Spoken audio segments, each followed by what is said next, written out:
အားလုံးပဲမင်္ဂလာပါရှင်ဇော်ကြီးချစ် channel ကနေပရိသတ်များအားလုံးကိုပြန်လည်ပြီးတော့ကြည့်ရှုပါအောင်နော်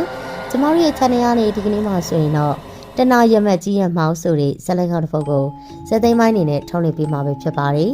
ဒီဇက်လက်အကြောင်းအရာနောက်စိတ်ခံမှာတော့ကျမတို့ရဲ့ channel လေးကို like နဲ့ subscribe လေးလုပ်တော့ပေးပြီးတော့ဘေးနားမြင်ရတဲ့ notification ဘဲကိုလည်းတစ်ချက်လောက်ဖွင့်ပြီးအားပေးကြပါဦးရှင်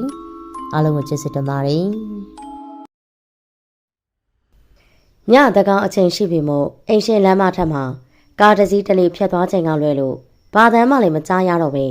ပတ်ဝန်းကျင်ကတိတ်ဆိတ်ငြိမ်သက်လို့နေတယ်ညစဉ်ညတိုင်းဖျားဝှက်ပြုတ်ပြီးရနေရှင်မင်းတော်မိသားစုကပရိစိတ်သူစိတ်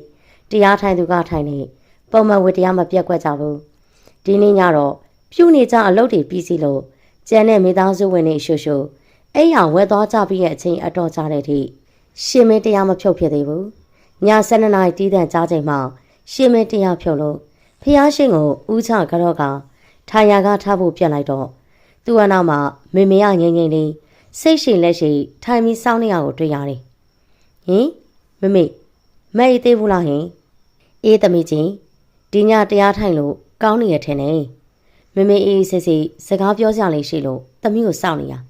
လာဝရဏဘက်သွားရအောင်မမေရရှင်မင်းရလက်ကိုဆွဲလို့ဝရဏဘက်စီကိုဥဆောင်ခေါ်ယူတယ်လာပြကျော်တရက်နေမို့အပြင်ဘက်မှာအေးများတဲ့လာရောင်ကဖြာချလို့နေပြီးလေနူအေးလေးကလည်းညင်ညင်တွတ်တွတ်တိုက်ခတ်လို့နေပါတယ်ရှင်မင်းတို့အိတ်ခန့်ကရှစ်ထက်ကတ်ထွားတိုက်ရင်ငားလွှားမှမို့ပတ်ဝန်းကျင်မြက်ခွဲတွေကိုအပေါ်ကနေစီးမြက်နေရတယ်ဟိုးဝဝေးစီကတင်ကုန်းတရကုန်းတော်ဘောကရွှေရောင်တဝင်းဝင်းနဲ့ရွှေတကုံစီတော်မြက်ကြီးကလည်းဖူးမြင်နေရတာမို့လှမ်းပြီးတော့လက်အုပ်ချင်မိရင်သားမိနှစ်ဦးသာအေးမြလှပတဲ့ညရှုခင်ကိုတရင်ကားထိုင်လို့ကြည့်ရှုခန်းစားနေမိကြပြီးရနောက်သားမိနှစ်ဦးသာအေးမြလှပတဲ့ညရှုခင်ကိုတရင်ကားထိုင်လို့ကြည့်ရှုခန်းစားနေမိကြပြီးရနောက်တက္ကနာအကြမှာမေမေရစကားဆလာတယ်မေမေသမီးကြီးနဲ့စကားပြောချင်နေရကြပြီအခွင့်မတသေးလို့မပြောပြသေးရရှင်မင်းကမေမေကိုအားကိုချစ်ခင်စွာနဲ့ငေးကြည့်ရင်မေမေဘာများပြောချင်လို့ပါလဲလို့တွေးမိရင်ရှင်မင်းရဲ့ဘဝမှာမိန်းကလေးချင်းချင်းရုံကြည်စွာဖွင့်ဟတိုင်ပင်လို့ရတဲ့တိုင်ငယ်ချင်းမျိုးမရှိခဲ့ဘူးသလိုညီမလေးတွေကလည်းကိုယ့်ထက်မျိုးဆက်တစ်ဆက်မကအသက်ငယ်လို့အမကြီးနဲ့ဖြစ်တာမို့အယိုသေးမတန့်ရလိအောင်ကိုရေးကိုတာအတွေ့အကြုံတွေမဆွေးနွေးဖြစ်ခဲ့ဘူးလူတွေနဲ့ရောရောနှောနှောမနေပဲတက်တီးတသန်းသာနေတတ်လို့ခံစားရသမျှရင်ထဲမှာသာတိန်ထားလေးရှိရဲ့သူ့ကိုအရေးတကြီးကြီးနဲ့စောင့်ကြည့်အုပ်ထိန်းနေရှိရဲ့မမေသားလေးသူ့အကျင့်စရာသူ့ခန်းစားချက်တွေကိုအနီးဆက်ဆုံးရိပ်မိသိရှိနိုင်သူပါ။ဘာများပြောချင်လို့လဲမေမေသမီးကြီးကငငယ်လေးကအငယ်နှစ်ယောက်လို့ပွပွနဲ့လည်းမရှိဘူး။အကောင်အဆိုးဘာတွေပဲကြုံလာရတယောက်တည်းကြိတ်မိတ်မျိုးသိမ့်နေတတ်တဲ့ပြီးစားရှိလို့မေရပဲသမီးရဲ့စိတ်ကိုဖတ်ပြီးသမီးဖြစ်ချင်းလိုချင်တာလိုအပ်တာတွေဖြည့်ဆည်းပေးလာခဲ့တာဆိုတော့သမီးအသည့်ဆုံးမှာနော်သမီးငငယ်တော့ကတော့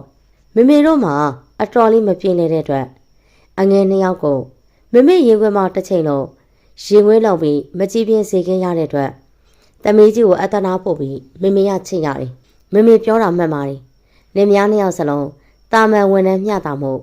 အိမ်နာအုံးမှာတက်ညီလက်ညီစူးစမ်းရောကန်ရင်သမီးဦးရှင်မင်းကိုရားလာချိန်မှာမေကအလုပ်တစ်ဖက်နဲ့ကိုယ်ခွဲလည်းမရှိတာကြောင့်အိမ်နောက်တာဝန်ကလေးတာဝန်တွေကိုညီမျှအောင်ထမ်းရတာကတချို့အချိန်ဒီမှာဆိုရင်ရက်ဆွေရက်မျိုးလှုပ်ဖို့ကင်ဘတ်တွေကရှင်မင်းကိုကုညီထိန်ကြောင်ကြည့်ရှုပေးခဲ့ရတာတွေရှိပါတယ်ရှင်မင်းအသက်6နှစ်ကျော်လောက်အခါကျမှမေကနောက်ထပ်ကိုဝင်ဆောင်လာတော့မိမဖွားခင်အချိန်ထိအလုပ်တွေဇက်တိုက်လုံးနေရတော့မယ်အမွားလေးနှစ်ယောက်ရင်ကုသကအကျိုးပေးကြောင်းလိုက်လာတော့မပြောတတ်ဘူးသူတို့လေးတွေကိုမွေးဖွားချိန်မှာဖေကအရာရှိငယ်အဖြစ်မှာဇက်တိုက်ဆိုသလိုယာတို့နှစ်ဆင့်တိုးမြင့်တာဝန်ပေးခြင်းခံရလို့လုံရင်းအိမ်ရောရုံကစသည်ဖြင့်ဌာနအချင်းမြင့်ပေးရခဲ့လို့မေလည်းအလုံးကားလေးအနားယူ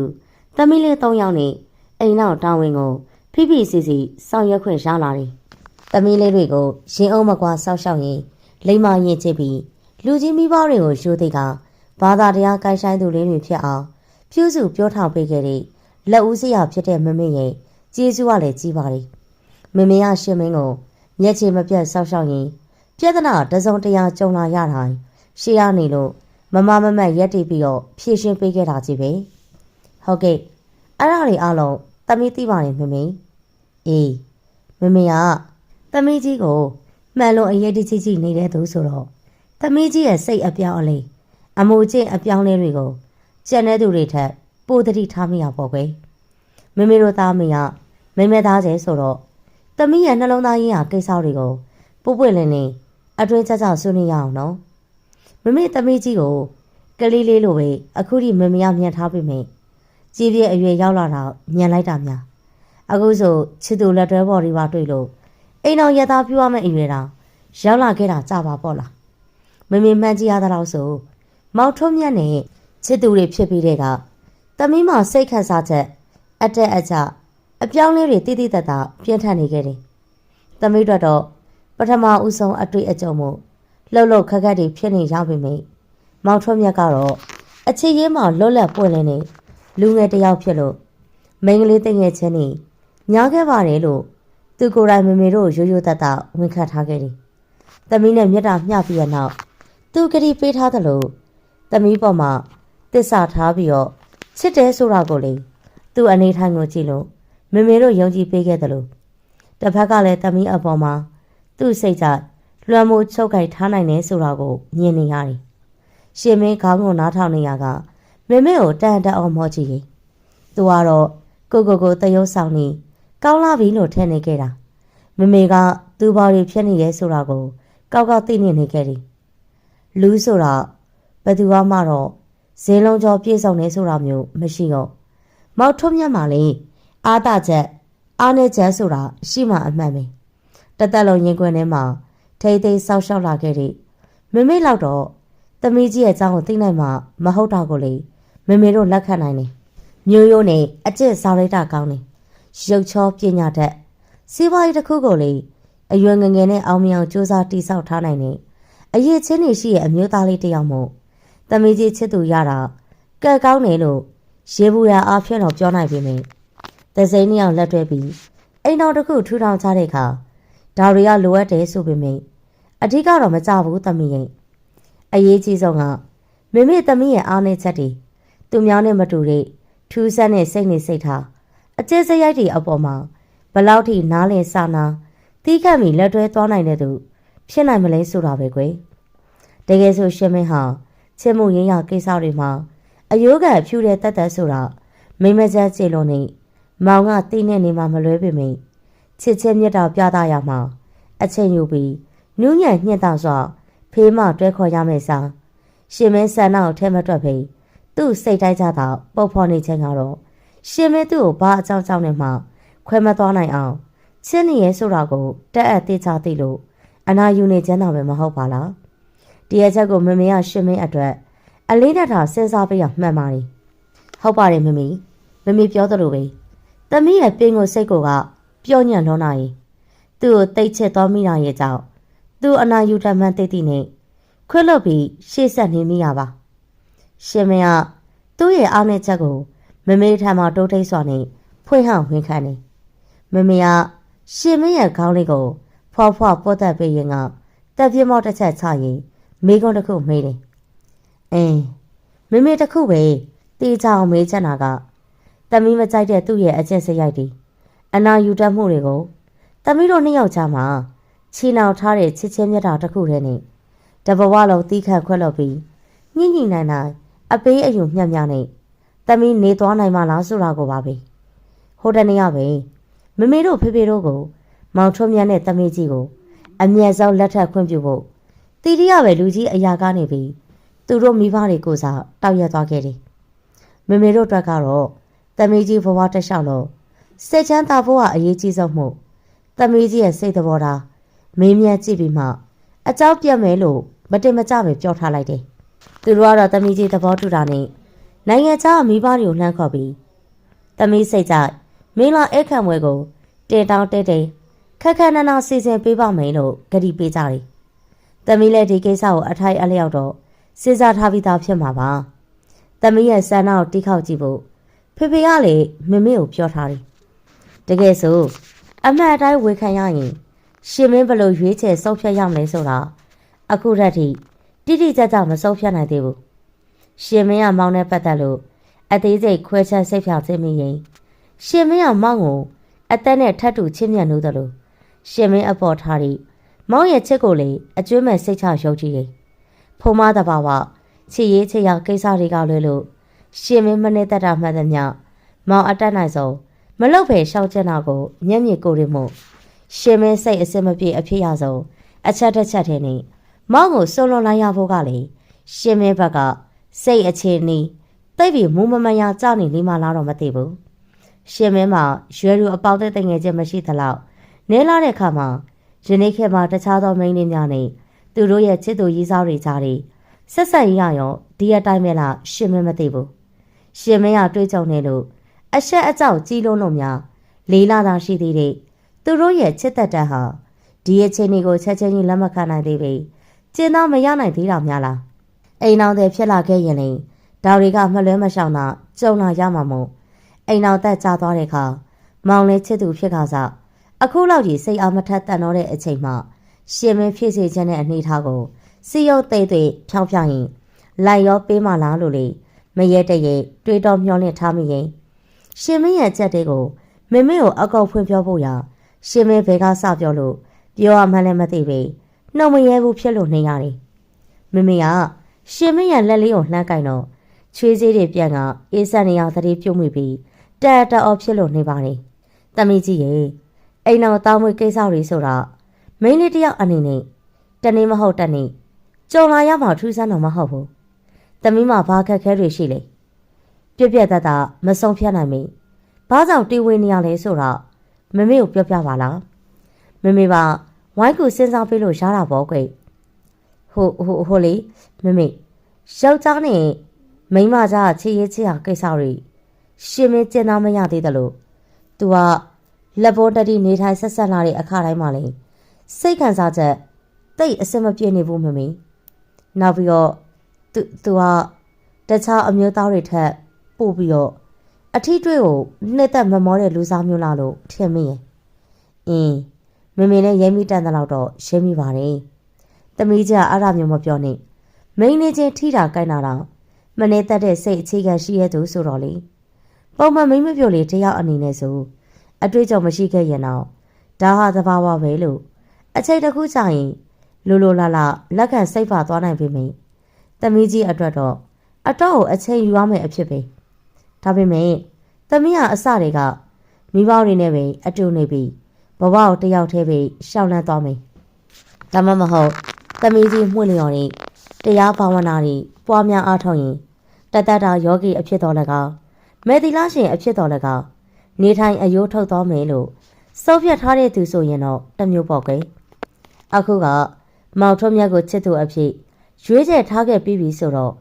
အခုချက်ချင်းမဟုတ်တော့တစ်ချိန်မဟုတ်တစ်ချိန်တော့သူနဲ့လက်ထပ်ရမှာပဲမှတ်လားအခုချိန်မှာသမီးတွေအချိန်မှီသေးတယ်သူ့ကိုချစ်တဲ့စိတ်တစ်ခုတည်းနဲ့ပဲသမီးဘလို့မှအောင်ဤသိခံပြီးအစင်ပြေအောင်လုပ်ယူလို့မရနိုင်တဲ့ဘဝကိုဇွတ်မိတ်စွန့်စားရွေးချယ်ခဲ့မယ်ဆိုရင်ဖြစ်လာမယ့်အကျိုးဆက်တွေကိုသမီးလက်ခံရမှာမို့ဆုံးဖြတ်ချက်မမားစိနဲ့သမီးမမေကတော့အရွယ်ရောက်နေပြီဖြစ်တဲ့သမီးကြီးရဲ့ဆုံးဖြတ်ချက်ကိုလေးစားလက်ခံပေးမှာပါအထူးကသမီးကြီးကိုပြောစေချင်တာပါပဲကွယ်ရှင်မင်းမမေကိုဖတ်လို့မမေပခုံးမော်ခေါင်းတက်ထားရင်မငိုပါပဲမျက်ရည်တွေအလိုလိုပဲစီးကြတယ်ရှင်မင်းဘလို့ဆုံးဖြတ်ရမလဲဆိုတာတော့မသိတော့ဘူးမမေဟင်မမေကရှင်မင်းရဲ့ကြောပြန်လေးကိုညင်ညင်သာသာပုတ်ပေးနေရင်အကြက်တစ်ခုပေးလာတယ်တခုတော့ရှိရဲ့သမီးရဲ့တာမန်မိန်းလေးတွေနဲ့ကွဲပြားနေတဲ့စိတ်ကိုစိတ်ကူထုံးပညာရှင်နေနဲ့တွေးကြည့်ပြီးသူတို့ရဲ့အကြံဉာဏ်နဲ့ဆွေးနွေးကူတာမှုတွေကိုအချိန်တိုင်းတာတစ်ခုအထိခံယူကြည့်ပြီးမှသမီးရဲ့အိမ်တော်ကြီးကိုအချိန်ယူဆုံးဖြတ်ပါလောက်ကွယ်မမေပြောတာဘလို့သဘောရလဲ။အိုးဒဇိန်းနေနဲ့ဒီအကြောင်းတွေဖွင့်ပြောတိုင်ပင်ရမှာရှင်မင်းသိချက်တယ်မမေရှင်မင်းမလုပ်ချင်ဘူး။အော်သမီးကြီးရဲ့ငါသမီးနဲ့ခေပညာတတ်တယောက်ပဲကွယ်လူနေမကောင်းရင်စေးရုံစေးကန်းသွားလို့စီအောင်ဝင်နေနဲ့ပြပေကုသရတယ်လို့စိတ်နေမကောင်းရင်လေကျွဲကျင်တဲ့စိတ်ကူတော့ပညာရှင်နေနဲ့ကုသမှတတ်တာပျောက်ကဲမှာပေါ့သမီးရဲ့တခုတော့ရှိရဲ့မောင်ထွန်းမြတ်ကိုတော့သမီးကနားလည်အောင်ရှင်းပြပြီးလက်ထပ်ဖို့ကိစ္စအချိန်ဆိုင်ခိုက်ထားရလိမ့်မယ် ဒါနဲ့သမီးရုံးချုပ်ကိုလှမ်းပြီးအလုတ်ပြောင်းလျှောက်ထားတဲ့ချင်းနေဘယ်လိုရှိလဲတီရီရောရှင်မင်းရောပထမအင်တာဗျူးတော့အောက်သွားပြီမေလာမယ့်ပတ်ထဲမှာဒရိုက်တာဘောအဖွဲ့နဲ့အွန်လိုင်းကနေပဲဒုတိယနဲ့နောက်ဆုံးအင်တာဗျူးထပ်ဖြစ်ရမယ်ရုံးကဗန္နာရေးဌာနဒရိုက်တာမစ္စတာစမစ်ကလည်းရှင်မင်းကိုကောက်ကောက်ထောက်ခံပေးပါနေကောင်းတာပေါ့သမီးရင်ကဲညင်လဲနှက်လာပြီမနေ့ပြန်ရုံးတက်ရအောင်မှာဆိုတော့သွားရတော့နော်မေပြောခဲ့တာတွေလေသမီးတေချာစဉ်းစားပါသမီးဘလို့ပဲစုပ်ဖြတ်သမီးဘက်မှာမေရှိရနော်ဟုတ်ပြီလားကဲအပြစ်မအတော်အေးလာပြီအထဲဝင်စို့ရှင်မင်းကကိုယ်ကိုနားလဲပေးနိုင်နေမေကိုနောက်တစ်ချိန်တင်းနေအောင်ကိုဖတ်ထားတယ်လောကကြီးမှာမိဘရဲ့ရှင်ဝင်လောက်လုံခြုံနေထွေးတာပြည့်စုံနေမြတ်တာပေးနိုင်တာမရှိပါလားလို့ရှင်မင်းတွေးမိရင်မေသမီးကြီးကတော့အတောင်အလက်စုံလင်လို့မေရင်ဝင်ကနေခွာပြီးအဝေးကိုပြတ်သားသွားဖို့တွေးမိနေပြီလေမပြောနာတွေကမောင်းကိုမချစ်လို့လက်မထက်ချင်လို့အကြောင်းပြချက်တွေတက်ပေးနေရမဟုတ်လားပြောစမ်းမအောင်မရင်ဟိန်ထွက်လာတဲ့မောင်းရဲ့အသက်ကြောင့်ကော်ဖီဆိုင်တွင်းမှာစားသုံးနေတဲ့အဲ့ဒီတွေရဲ့အကြည့်ကရှင်မင်းတို့စပွဲဝိုင်းစီရုပ်တဲ့စုကြိုကြားရောက်လာခဲ့တာမို့ရှင်မင်းပတ်ဝန်းကျင်ကိုအားနာစိတ်ရှက်ကြောက်စိတ်နဲ့မောင်းကိုဟန့်ရတယ်။အိုးမောင်းကလေတူတူပြောပါ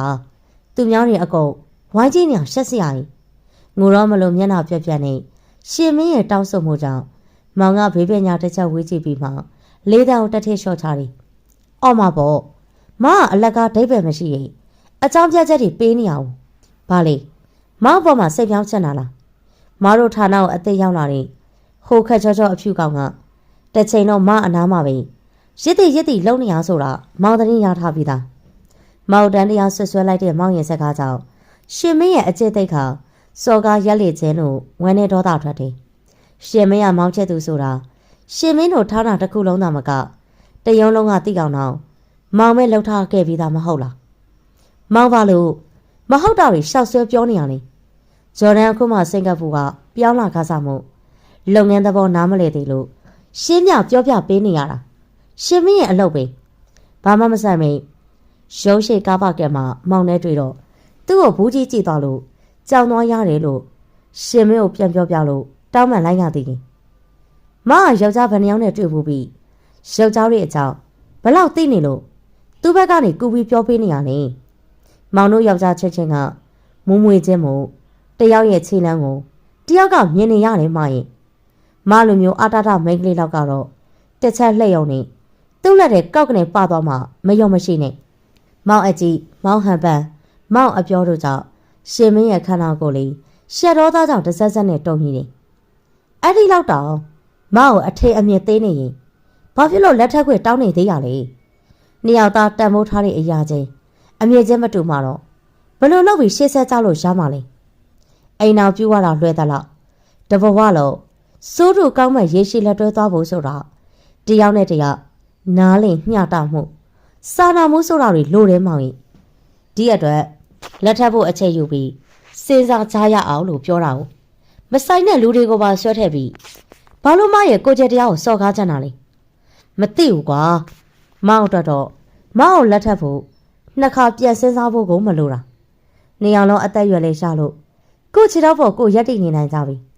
တယောက်ကိုတယောက်လေးချက်တယ်ညပန်းမိဘအတိုင်းဝိုင်းကလည်းသဘောတူကြည့်ပြကြလို့ဆဆအရာရာအစစ်ပြင်းနေပါရက်နဲ့မအခုလို့စေစားအောင်မယ်ဆိုပြီးအချိန်ဆွဲနေရတခြားတကောင်းကောင်းစီကိုစိတ်ရောက်နေရခလွယ်လို့ဘာရှိနိုင်အောင်မလဲရုပ်တည်ရှိအောင်လေတစ်ချက်လောက်ပြောကြည့်စမ်းမအောင်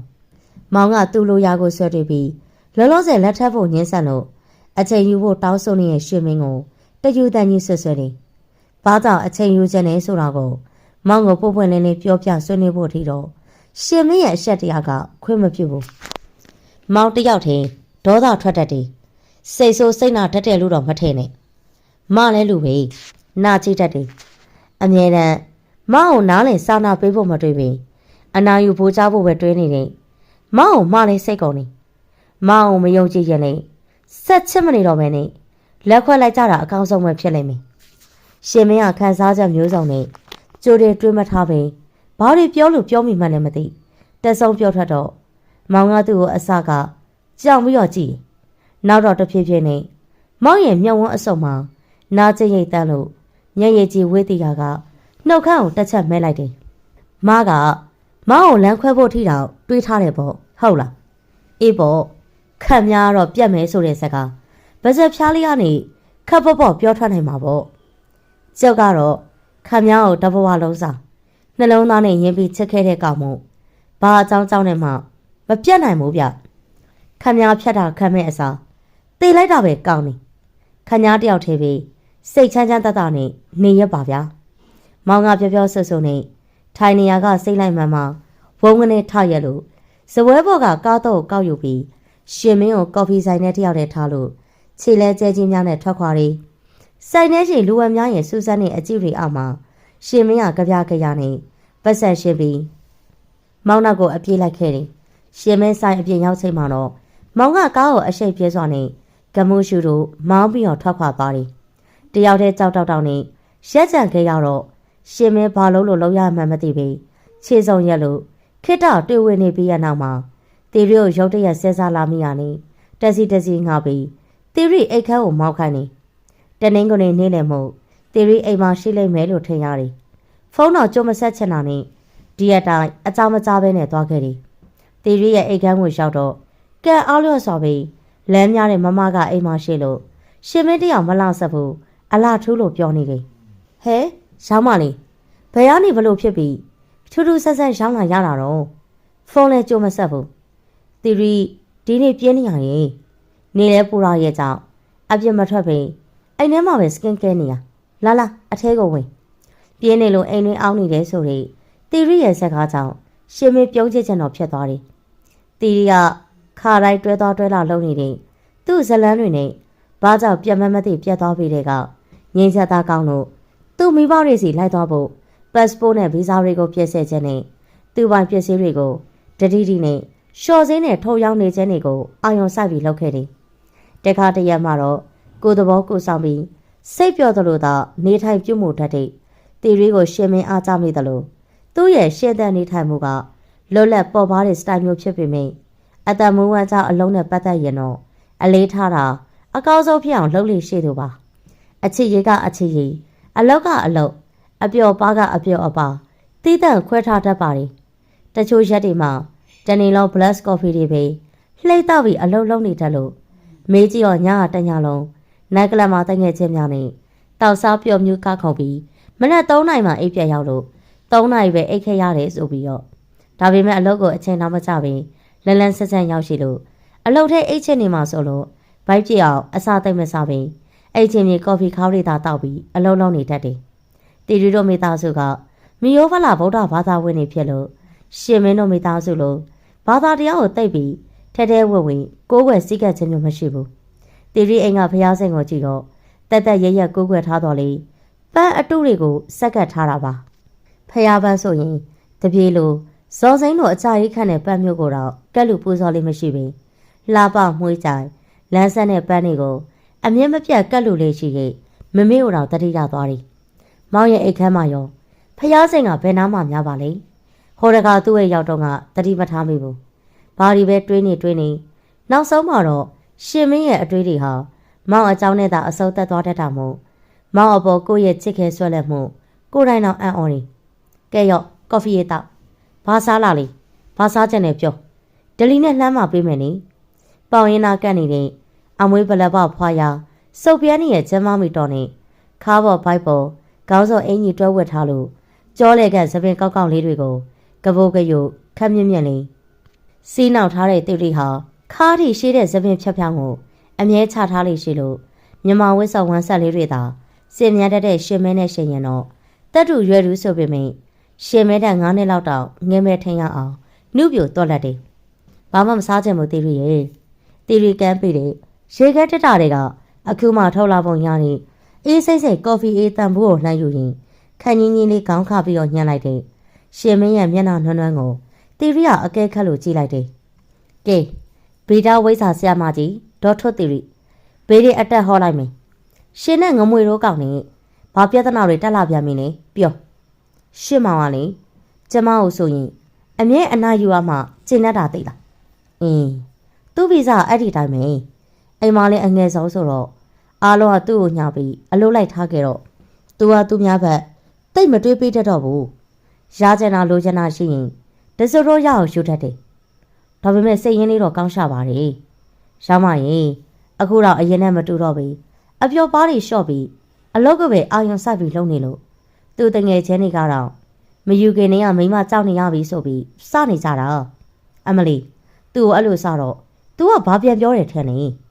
ကြောက်တာမဟုတ်ဘူးမိမကိုအရင်ချစ်တာစိတ်ချမ်းသာစေချင်တာလေမောင်ကမောင်ကိုအဲ့ဒီလောက်တော့အပြောဆိုခံပြီးချစ်တာတယ်လောက်ကွယ်ရှင်မင်းရင်နဲ့လှိုက်ကနေကြည်နူးမရတယ်ဒယ်ဒီတို့မမီတို့ကတော့မင်းညလှမ်းမင်းနေသေးတယ်ရှင်မင်းနေမင်းလာကိစ္စအတွက်အကြောင်းမပြတ်သေးဘူးလားတဲ့လင်းရင်လက်မှတ်ဖြတ်လိုက်ရတော့မလားတဲ့လေမမေတို့ကဟိုတခါရှင်မင်းနဲ့ဗီဒီယိုကောပြောပြီးတဲ့ကသူတို့ချွေးမလောင်ကိုရေကျေးတိမ်မွေ့ပြီးမိမပြီးသားလို့တဲ့အရန်နေချစ်ပြီးအရန်နေအထက်ကျေးနေတာခြေကကတောင်းတော့မအောင်လေငြိမ်သွားအောင်ထိပေးနိုင်လို့တဲ့ကျေးဇူးတွေတက်နေကြတာရှင်မင်းကလည်းသဘောကောင်းနေအန်ဒီတို့အကဲတို့ချစ်ခင်လေးစားပါတယ်တေရီရေဘာအန်ဒီအကဲလေအခုတည်းကအကျဉ်းရအောင်ဒယ်ဒီမာမီလို့ခေါ်စမ်းမှရောက်မှလေဟာဟာဟာတေရီကရှင်မင်းကိုအဆက်ကြီးမှတ်သိလို့ကလေးတယောက်လို့တမျိုးပြီးတမျိုးစောင့်နောက်တယ်အဲ့ဒီကဖုန်းကတုတ်ခါတမ်းမိလို့ရှင်မင်းထုတ်ကြည့်တော့မောင်ရဲ့ဖုန်းနံပါတ်ရှင်မင်းကိုစိတ်ဆိုးပြီးကော်ဖီဆိုင်မှာတယောက်တည်းထားခဲ့တာမို့စိတ်တိုးတိုးနဲ့ပြောပြမယ်လို့မောင်တင်ပြီးဖုန်းဖြေတော့မောင်မဟုတ်ပြီတခြားသစိမ့်တယောက်ဖြစ်နေတယ်ဟယ်လိုအခုဖုန်းပြေတာဘယ်သူပါလဲခင်ဗျဟယ်လိုဘယ်သူပါလဲရှင်အဲ့ဒီဖုန်းဖိုက်ရှင်ကိုထုံးမြတ်ကဘယ်ရောက်နေလို့လဲရှင်တီရီကဘာလဲဆိုတဲ့သဘောနဲ့ရှင်မင်းကိုမျက်ခုံးပြပြတော့ရှင်မင်းကမသိသေးဘူးလို့ခေါက်ခပြရင်တစ်ဖက်ကဘာပြဖြစ်မှလဲဆက်လို့နားထောင်နေအော်ဒီဖုန်းဖိုက်ရှင်ကကိုထုံးမြတ်တယ်လားပရာတို့ခဲရအောင်မောင်းနေသူဟုတ်တယ်နော်မောင်ပါများဖြစ်လို့ပါလေလို့ရှင်မင်းရင်နဲ့စုတ်ထိတ်လို့တက်လက်လက်နဲ့တုံရင်နေဟုတ်ပါတယ်သူဘာဖြစ်လို့လဲဟေးသူကားကိုအရှင်ပြင်းပြင်းမောင်းလာတာအကွေးမှာအရှိန်လို့ပြီးလဲလဲကျိုးဝင်တိုက်ပြီးတော့သတိမိနေလို့ကျွန်တော်တို့တွေအနီးဆုံး SSC ဆေးရုံကိုပို့ထားပေးတယ်အဲ့ဒါသူ့ဖုန်းမှာနောက်ဆုံးဆက်ထားတဲ့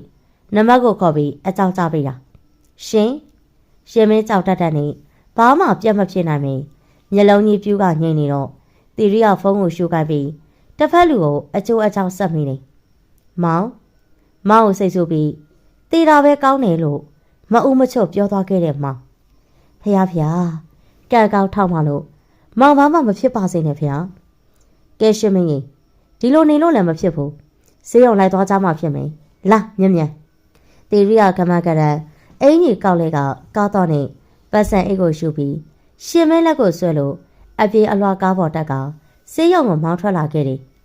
ဆေးရုံရောက်တော့သူတို့ပြောတဲ့အခန်းနံပါတ်ကိုမြင်မြန်ပြီးအပေါ်တက်ကိုတက်ခဲ့တဲ့အထိရှင်မင်းဟာတီရီဦးဆောင်ရနောက်ကိုသာရှောက်လိုက်နေမိပြီးစိတ်နဲ့လူနဲ့မကပ်ဖေးခြောက်ခြားတုံလှုပ်နေမိရင်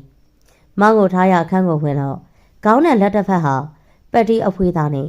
မောင်ကိုတတိပြန်ရရနေထားနေတွေ့ရတော့မှရှင်မင်းရဲ့ရှင်တွေကအလုံးကြီးကျသွားပြီးမောင်ကိုပြေးဖက်ပြီးတော့ငုံမိရင်အာဖြည်းလက်ကအယိုးနဲ့အပ်သွားလို့နာနေရဲ့မရဲ့ခေါင်းကဘာဖြစ်သွားသေးလဲရင်မကျိုးဆောင်ကွဲသွားလို့၃ရက်၆လက်ရတယ်အေးနေရတော့ဖြစ်လိုက်အရာနဲ့အကြောက်ကြည့်ပဲနော်မပြောလိုက်ချင်ဘူးတီရီယာမောင်ဖြစ်သူမျက်စောက်တထိုးထိုးနေအခုမှတက်ပြဲချနိုင်နေတီရီယာမောင်ကိုလိုက်ကိုညိပေးပြီးအိမ်သားတွေရောက်လာတဲ့အထိစောက်ပေးနေတဲ့သူတွေကိုလိုက်လဲကျေးဇူးတဲ့စကားဆိုကလက်ဖေးဘိုးတွေအလိုက်တသိပေးပြီးတော့ပျက်စီးသွားတဲ့ကားအတွက်ရင်မှုစစ်ရဲအရာရှိများနဲ့လောက်ရှာရှိရောက်တွေဆက်လုပ်ဖို့ရှင်မင်းကိုလူနာဆောင်ထားပြီးတော့ထွက်သွားတယ်။မောင်ရင်မပြောကမဆိုကမောင်သာတခုခုများဖြစ်ရင်မောင်တော့သိမှပဲသိလား။မောင်ကဘာဖြစ်လို့မောင်လမ်းခွဲမယ်လို့ပြောတာလေ။မောင်နဲ့ခွဲရမှမောင်မခံစားနိုင်ဘူး။ဘာမှလည်းမျက်စိထဲမှာမမြင်တော့ဘူး။ဖြစ်ချင်းရဖြစ်ဆိုပြီးကားကိုအကွက်မှာအရှိန်များနဲ့ကွေ့ချလိုက်တာ။လမ်းကျော်ပြီးခုလိုဖြစ်သွားတာပဲ။မောင်နဲ့ခွဲရမယ်ဆိုမောင်လည်းအသက်မရှင်ချင်တော့ဘူး။အိုးဘာလို့အသက်မရှင်ရမှာလဲ။မောင်ကိုတကယ်လမ်းခွဲမယ်လို့ဘသူကပြောလို့တော့။မောင်ကစိတ်ဆိုးလို့ပြောလိုက်တာကြီးကိုအတိယူစရာလားလို့မငုံမနဲ့မရင်မောင်တို့တယောက်ကိုတယောက် တကယ်လည်းမခွဲနိုင်အောင်ချင်းနေချရနေလက်ထပ်ဖို့ကိစ္စညင်းနေပါနဲ့တော့ကွာမောင်တို့လက်ထပ်ရအောင်ပါနော်မောင်ကိုနောက်ထပ်ဒီလိုပုံစံမျိုးထပ်မမြင်ချက်မှုဆိုရင်လက်ခံပေးပါကွာမောင်မချစ်ဘူးလားမတနာဘူးလားမရင်လက်တလုံးမှာတော့ရှင်မင်းရဲ့နှလုံးသားထဲမှာမောင်ကိုမခွဲနိုင်အောင်ချင်းနေမိတယ်လို့အုံနောက်ထဲမှာလည်းမောင်ကိုဘယ်နည်းနဲ့မှအစိုးရှုံးမခံနိုင်တာကိုသာသိရမို့အသွေးမတူကြလို့ဖြစ်ပေါ်လာနိုင်တဲ့ပြဿနာတွေကိုနောက်ခါလာနောက်ခါစေးလို့မှတ်ယူလိုက်ပါတော့မယ်ရှင်မင်းမျက်ရည်တွေချကမောင်ကိုကျန်နာဆောင်နေကြည့်ပြီးခေါင်းငိတ်ကြိပေးလိုက်တယ်ရှင်မင်းနဲ့မောင်တို့နှစ်ဖက်သောလူကြီးမိဘတွေကိုလက်ထပ်ခွင့်ပြုပါရင်အကြောင်းတလေးတစားခွတ်တောင်းတော့ဖေဖေနဲ့မမေကသမီးတေချာစဉ်းစားဆုံးဖြတ်ပေးပြီလားလို့အတီးပြုမင်းမြန်ပြီးခွင့်ပြုပေးတယ်မောင်မိဘတွေလည်းမင်္ဂလာပွဲအမိအရောက်လာလို့သူတို့သမီးရှင်မင်းရဲ့ဆန္ဒအတိုင်းအကြီးအကျယ်မင်္ဂလာဆောင်နှင်းတော်မျိုးမပြုလုပ်ပဲရှင်မင်းတို့ကိုးကွယ်တဲ့ဖုံတော်ကြီးเจ้าမသာမင်္ဂလာဦးစိုးကျွေးအလို့ပြုလုပ်ခဲ့ပြီးညနေဘက်မှာအရင်ဒီစောဆွေမျိုးမိတ်တဲ့ငါဟာတွေနဲ့မင်္ဂလာညစာဆောက်ပွဲသာကျင်းပခဲ့ကြတယ်နောက်ထပ်ဝမ်းသာစရာတဲ့တစ်ခုတီရီရောရှင်မင်းမှာနယူးယောက်ရုံးချုပ်မှာအလောက်ခံထားခံခဲ့ရချက်မှာ3 လတည်းအရောက်တဲ့ပို့ရမှာမို့မင်္ဂလာပွဲပြရနေနိုင်ငံသားထွက်ဖို့လိုအပ်တဲ့စောင့်ရဆောင်ရမ်းနေဆောင်ရွက်ရရှိတဲ့ရုံးမြေကနာကိစ္စရက်တွေကိုတက်တော့ရိုက်လို့လောက်ကင်နေမောင်ကလည်းသူ့ကုမ္ပဏီအလုပ်မှာသူတာဝန်ယူထားတဲ့အပိုင်းကအဆုံးသက်စရာလွှဲပြောင်းစရာရှိရာတွေလွှဲပြောင်းဘယ်အချိန်မှပြန်လာပြတ်မှမသိသေးလို့ကားတွေအိတ်ခမ်းတွေရောင်းခဲ့ဖို့စိတ်ဆက်နေအချိန်လူပြီးကမန်းကနန်လုံးရတယ်တီရီကတော့နှုတ်ကိုယ်တွေကအချိန်ယူပြည့်စင်ခဲ့ပြီးသားမို့မာမီတို့အပြတ်မှာတဘာလေးကိုလိုက်ပါသွားခဲ့တယ်မာမီတို့ရန်ကုန်မပြတ်ခင်ရှင်မင်းရဲ့မိဘတွေနဲ့မကြာခဏတွေ့ဆုံပြီးချစ်ခင်ရင်းနှီးမှုရယူခဲ့တယ်လို့ရှင်မင်းဟိုရောက်ရင်လေတီရီနဲ့ထပ်တူသမီးအရင်လေးလို့စောက်ရှောက်မှာမို့စိတ်ချပါလို့ဂရိတွေထပ်ထပ်ပြီးပြန်သွားခဲ့ကြရင်ရှင်မင်းရတကယ်တမ်းမိသားစုနဲ့အကြာကြီးခွဲခွာရတော့မယ်ဆိုတော့ညီမလေးတွေနဲ့မမေကိုဖတ်ပြီးမျက်ရည်မစဲနိုင်အောင်ဖြစ်ခဲ့တယ်ဖေဖေကတော့ယောက်ျားရဲမှကြီးမို့သူတို့လိုမငိုပဲရှင်မင်းတို့ဇနီးမောင်နဲ့နှုတ်ဆက်ကြတော့ချိန်မှာမေးကြောကြီးတွေတဲနေအောင်ကြိတ်ပြီးတော့ဆူတောက်ပေးလို့မှားစရာရှိရောက်တွေကိုမှားကြရင်လေရင်ကွင်းဆင်းချိန်မှာတော့ဖေဖေနဲ့မောင်တို့စကားပြောနေချိန်မမေကရှင်မင်းကိုတီးတက်ခေါ်ယူတယ်သမီးကြီးဟာမမေတို့ရဲ့သမီးဆိုပေမယ့်အိမ်အောင်ကြာသွားချိန်ကစပြီးဆိုင်သာဆိုင်နေမပိုင်တော့ဘူးကွယ်ရေချားမြေချားမှာခင်မောတမျက်နှာနဲ့နေထိုင်သွားရတော့မယ်ဆိုတော့အားလုံးနဲ့လိုက်ရောညှိထွေးဖြစ်အောင်ကြည်ကြံနေထိုင်မှာရေကျဲတဲ့စိတ်ကိုမွေးပြီးအရာရာတိတ်တိတ်ငိမ့်ငိမ့်နဲ့ရေစာဖြစ်ရှင်းမှာမယားဝတ္တရား5 ပါးနဲ့အညီစောက်ရပါဖျားတရားကိုရုပ်ကြည်ကြည်နဲ့ကိုးကွယ်စည်းကပ်ဖို့တော့မမေ့နဲ့ခက်ခဲတဲ့စုံတရားရှိခဲ့တော့တယောက်ထိကျင့်မိတ်ခန်းစားမနေပဲမမေနဲ့လှမ်းပြီးတော့တိုင်မမသမီးရင်အသက်30တောင်ရှိပြီဖြစ်တဲ့သမီးကိုကလေးတယောက်ပမာမမေကစိတ်မချနိုင်အောင်ဖြစ်ရတယ်ဟုတ်ကဲ့ပါမမေသမီးသွားတော့မယ်နော်မိဘတွေစိတ်မကောင်းဖြစ်မှာဆိုလို့ရှင်မင်းမငုံမိအောင်တဲထားရင်မသွားခင်နေမမေကိုဝမ်းပတ်တဲ့နေအာကိုတကြီးဖတ်ထွယ်ထားခဲ့တယ်အချစ်တစ်ခုကိုရှုံးကြည့်ကိုစားပြီးဘဝစာမျက်နှာအသေးတစ်ခုဖွင့်လှစ်ဖို့အတွက်မမေရဲ့သမီးမိဘအရေးအောက်ကခွဲခွာပြီးတော့သွားရတော့မယ်ရှေ့ဆက်အနာဂတ်ခရီးလမ်းမှာဘာတွေဆက်ပြီးကြုံအောင်မှလဲဆိုတာကိုကြိုတယ်မသိနိုင်တာမို့ရှင်မင်းရင်ထဲမှာဘာရဲ့မှမသိလေးလံလို့စိတ်လှရှားလို့နေခဲ့တယ်ရှင်မင်းတို့အမေရိကန်နိုင်ငံရောက်ခါစားကလော့ရဲ့ဂျယ်လစ်မြို့မှာရှိတဲ့မောင်မိဘတွေအိမ်မှာခက်တာနေထိုင်နေတီရီကတော့စောရောက်သူမို့တပတ်ဆက်ရက်ခန့်မိဘတွေနဲ့အချိန်ကုန်ဆုပ်ပြီးနယူးယောက်မြို့ကိုပြောင်းရွှေ့သွားလို့သူနေထိုင်ရန်ဆဆရရဆေးဆက်ပေးရနဲ့ရုံးချုပ်ကိုခက်ဆော့ဆော့တရေပို့ပြီးအလုပ်ဝင်နေတယ်ရှင်မင်းတို့လင်းများနေထိုင်ဖို့တိုက်ခန်းကိုလည်းရုံးနဲ့တိမ်မဝေးထားတဲ့နေရာမှာတီရီကပဲကြည့်ရှုငှားရမ်းပေးထားတာမို့ရှင်မင်းတို့အိမ်ရှာဖို့အတွက်အလုပ်ရှုပ်ချိန်အချိန်မပေးရတော့ဘူးဒီအချိန်မောင်ကလည်းသူနဲ့ကိုက်ညီတဲ့အလုပ်တစ်ခုနယူးယောက်မြို့ရှိစောက်လို့ရေးကုမ္ပဏီကြီးတစ်ခုမှရရှိခဲ့တယ်ကံကောင်းတာပဲပြောရမှာလားကံဆိုးတယ်လို့ပြောရမှာလားမသိဘူးနယူးယောက်ရုံးကအလုပ်ခန့်နေဆိုပေမယ့်မောင်အလုပ်ကရုံးနိုင်မဟုတ်ပေကုမ္ပဏီကတိစောင်းနေတဲ့ project တွေရှိတဲ့စောက်လို့ရေးလုပ်ငန်းခွင် site တွေကိုလှည့်လည်သွားရောက်ကြီးကြပ်ပေးရတဲ့အလုပ်ပါအမေရိကန်နိုင်ငံကလူနေမှုအစိမ်းအတန်းမြင့်မားသလောက်ကိုစူးစမ်းရင်စူးစမ်းသလောက်အခွင့်အရေးတွေပေါ်များတဲ့နိုင်ငံဖြစ်ပေမယ့်ရေဘူးရအဖြစ်လူတိုင်းမဖြစ်မနေအလုံးလုံးမှရှင်သန်ရက်တည်နိုင်မှာဖြစ်ပြီး လောလောဆယ်ရအလုပ်ကိုစမ်းသပ်လောက်ကကြည့်ဖို့ရှင်မင်းတို့စုပ်ဖြတ်လိုက်ကြတယ်။မောင်ခရီးထွက်တဲ့အခါတွေမှာလည်းရှင်မင်းတို့အိမ်နဲ့တီရီတို့နေရဲ့နေရာတွေကမဝေးလာတာမို့မောင်ကရှင်မင်းကိုစိတ်ချလက်ချထားခဲ့လို့ရတာနဲ့အဆင်ပြေပါသည်။ဒီလိုနဲ့တောင်ပိုင်းကယ်ရိုလိုင်းနာပြည်နယ်ချားစတန်မြို့ရှိဆောက်လုပ်ရေးလုပ်ငန်းခွင်တစ်ခုသွားရောက်ကြည့်ချက်ဖို့မောင်ကိုတာဝန်ပေးချက်ခံရတယ်။နယူးယောက်ကနေလို့မိုင်မောင်း980ခန့်ဝေးတဲ့ချားစတန်မြို့ကိုလေယာဉ်ရထားကားရိုးနဲ့သွားရောက်ပြီးလေယာဉ်နဲ့ဆို2နာရီကျော်ကျော်ကားနဲ့ဆိုမယံမနာမောင်းရင်12နာရီခန့်ရထားနဲ့ဆို15နာရီမောင်းရတယ်။ခရီးဝေးတာနဲ့အပတ်စဉ်နယူးယောက်ကိုပြန်လာဖို့မဖြစ်နိုင်လို့မောင်ကရုံးနဲ့နှိမ့်နိုင်တာအိမ်အောင်တွေဖြစ်တာမို့တလောက်ခွဲလုံးနားရမယူဘဲနဲ့အလုံးလုံးပေးမယ်။တလောက်ပြည့်ရင်2ပတ်ဆက်တိုက်နားပေးဖို့အခွင့်ဆိုတော့ခွင့်ပြုတယ်။မောင်တို့ကငယ်စဉ်တွေကကျောင်းမှာလူမျိုးကြားကျောင်းသားတငယ်ချင်းတွေနဲ့ပေါင်းတင်ဆက်ဆံခဲ့ရသလိုပညာရေးစနစ်ကလည်းကိုယ်တိုင်စဉ်းစားတွေးခေါ်ပါဝင်လောက်ကရတဲ့စနစ်မျိုးနဲ့လေးကျစ်သေးချာခံငင်ရတဲ့သူတွေဖြစ်တာမို့လုပ်ငန်းဝင်ရောက်တဲ့အခါမှာကိုမှန်ရင်ဘသူကောင်မှကြောက်ရွံ့ရှိန်နေအောင်မျိုးမရှိပေမိမိရဲ့ရှားပိုင်ခွင့်ကိုရက်ကြလက်ကြဆွေးနွေးတောင်းဆိုထက်ကြသလိုကိုယုံကြည်မှုအပြည့်ရှိလို့ပေါင်းတင်ဆက်ဆံရေးပြည့်ပြတ်တာကြောင့်လောက်ဖို့ကိုင်မများနဲ့လည်းတခဏတွင်အသားကျလို့ခင်မဲ့သွားကြတယ်။ရှင်မင်းကမိမိရဲ့အသက်မွေးမှုပညာရပ်မှာအထိုက်အလျောက်ထူးချွန်ပြီးလုပ်ငန်းကျွမ်းကျင်မှုရှိပါတော့လေသူများနိုင်ငံရောက်ခါစားမှုသူတို့တလိသူတို့စရိုက်နဲ့အံဝင်ခွဲချဖြစ်အောင်မနှဲလိုက်ယူနေရတယ်။တီရီကတော့တလား2လတွင်းမှာပဲရုံးလုပ်ငန်းဝင်ကတော့သူဝင်သူရလို့ဖြစ်လို့နေပြီ။ငကိုရင်းကအနောက်တိုင်းဆန်သူမို့လောဖို့ကင်ဘတ်တွေကတီရီကိုစီရီနဲ့တက်ဆရီတဲ့စီရီနေကြတဲ့အထိသူတို့အားလုံးနဲ့တက်သားတွေအဖွဲချလို့နေတယ်။သူတို့ရဲ့ထောက်ဆက်တိုင်းအလုတ်ချိန်တွင်အထက်လူကြီးနဲ့လက်အောင်ငဲသားတွေဟာလုပ်ငန်းနဲ့ပတ်သက်ရင်ကိုယ်အမြင်သူ့အမြင်တွေတင်ပြခွင့်ဖလှယ်ခွင့်ရှိတယ်လို့လူကြီးတွေပြောတိုင်းနေအမြင်နဲ့ခေါင်းငိတ်လက်ခတ်စရာမလိုပဲအပြက်အလန့်ဆွေးနွေးငင်းခုံမယ်အမြင်မတူတာတွေညှိနှိုင်းတိုင်မယ်အလုတ်ချိန်ပြင်ပါဆိုရင်အထက်လူကြီးကိုမစ္စတာဗလက်မစ္စတာထော့စားသည်ဖြင့်မျိုးရိုးနာမည်သုံးပြီးမခေါ်ပဲပီတာစီရီစသဖြင့်နာမည်ကိုသာတရင်တက်နေခေါ်ဝေါ်သုံးဆက်တဲ့ကြတယ်ရှင်မဲနာမည်ကသူတို့အတွက်အနှင်းငယ်ခေါ်ရခက်လို့မင်းတို့တလုံးနဲ့သာခေါ်ကြတယ်ရှင်မင်းတို့မြန်မာလူမျိုးဟာဆရာသမားကိုဦးဒေါ်မစ္စတာမစ္စစ်ဆိုပြီးရှေ့ရမတက်ဖဲနဲ့အမည်ကြီးသာခေါ်ဝေါ်ပြောဆိုလိအလေးမရှိတာမို့ဒီရောက်တော့အထက်လူကြီးမစ္စတာပီတာဗလက်ကိုအလုပ်ချိန်ပြပမှာ